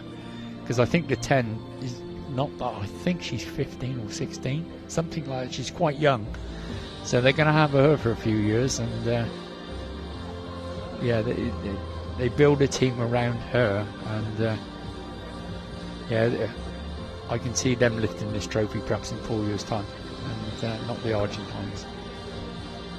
Yeah, Kikushima, the number 10, who scored that rocket of a goal in the final to open the scoring, leads some of her colleagues around here as well, having gathered her silver medal. And as you can see, the volunteers are out there with the trays of medals and stuff, and little mementos that the players are getting. You know, just a note on the volunteers, they've been excellent, haven't they, all the way through this tournament. They've always been smiling, and we've had some really inclement weather, and they're out in it, and we're huddled under a gazebo, but they're stood out there collecting balls, smiling, and they've done a fantastic job. And you know, without volunteers, we don't have a tournament, so well done to them. Absolutely, and the last of the medals then go to Japan, and they gather round the board, the silver medal board down there, before we will welcome our victorious team onto the field.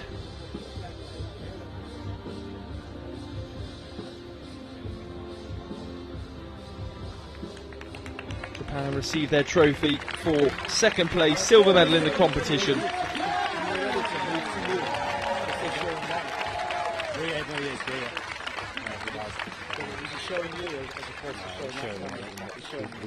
Photographer would cost me, that's why. I photographer. The winner of the first ever Women's Blind Football World Championship here at the IBSA World Games in Birmingham. Your world champions, Argentina! And there you have it, Argentina still in their kit. They'll be celebrating until the taxi arrives at the airport, at 2:30 in the morning. And onto the field they come, victorious, very emotional, all of them. Great to hear from Hugo Santiago a few moments ago. And they come over to collect their medals. Obviously a really tight-knit group as well.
There's the guy getting his medal. He deserves one, doesn't he?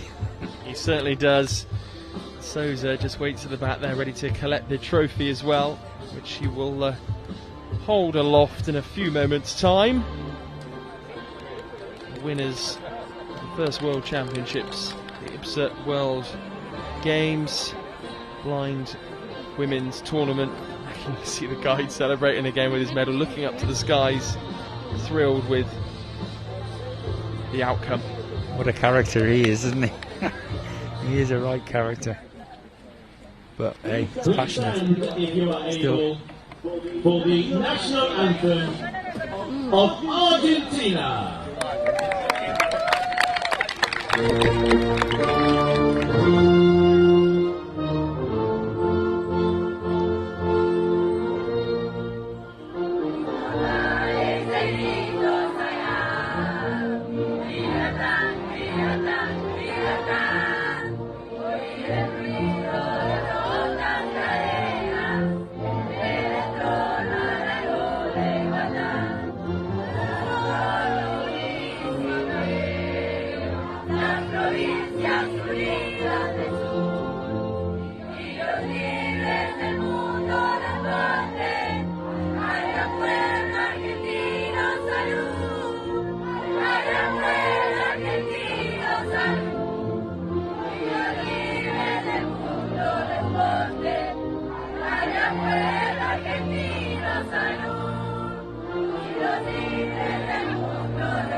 Your 2023 Women's Blind Football World Champions,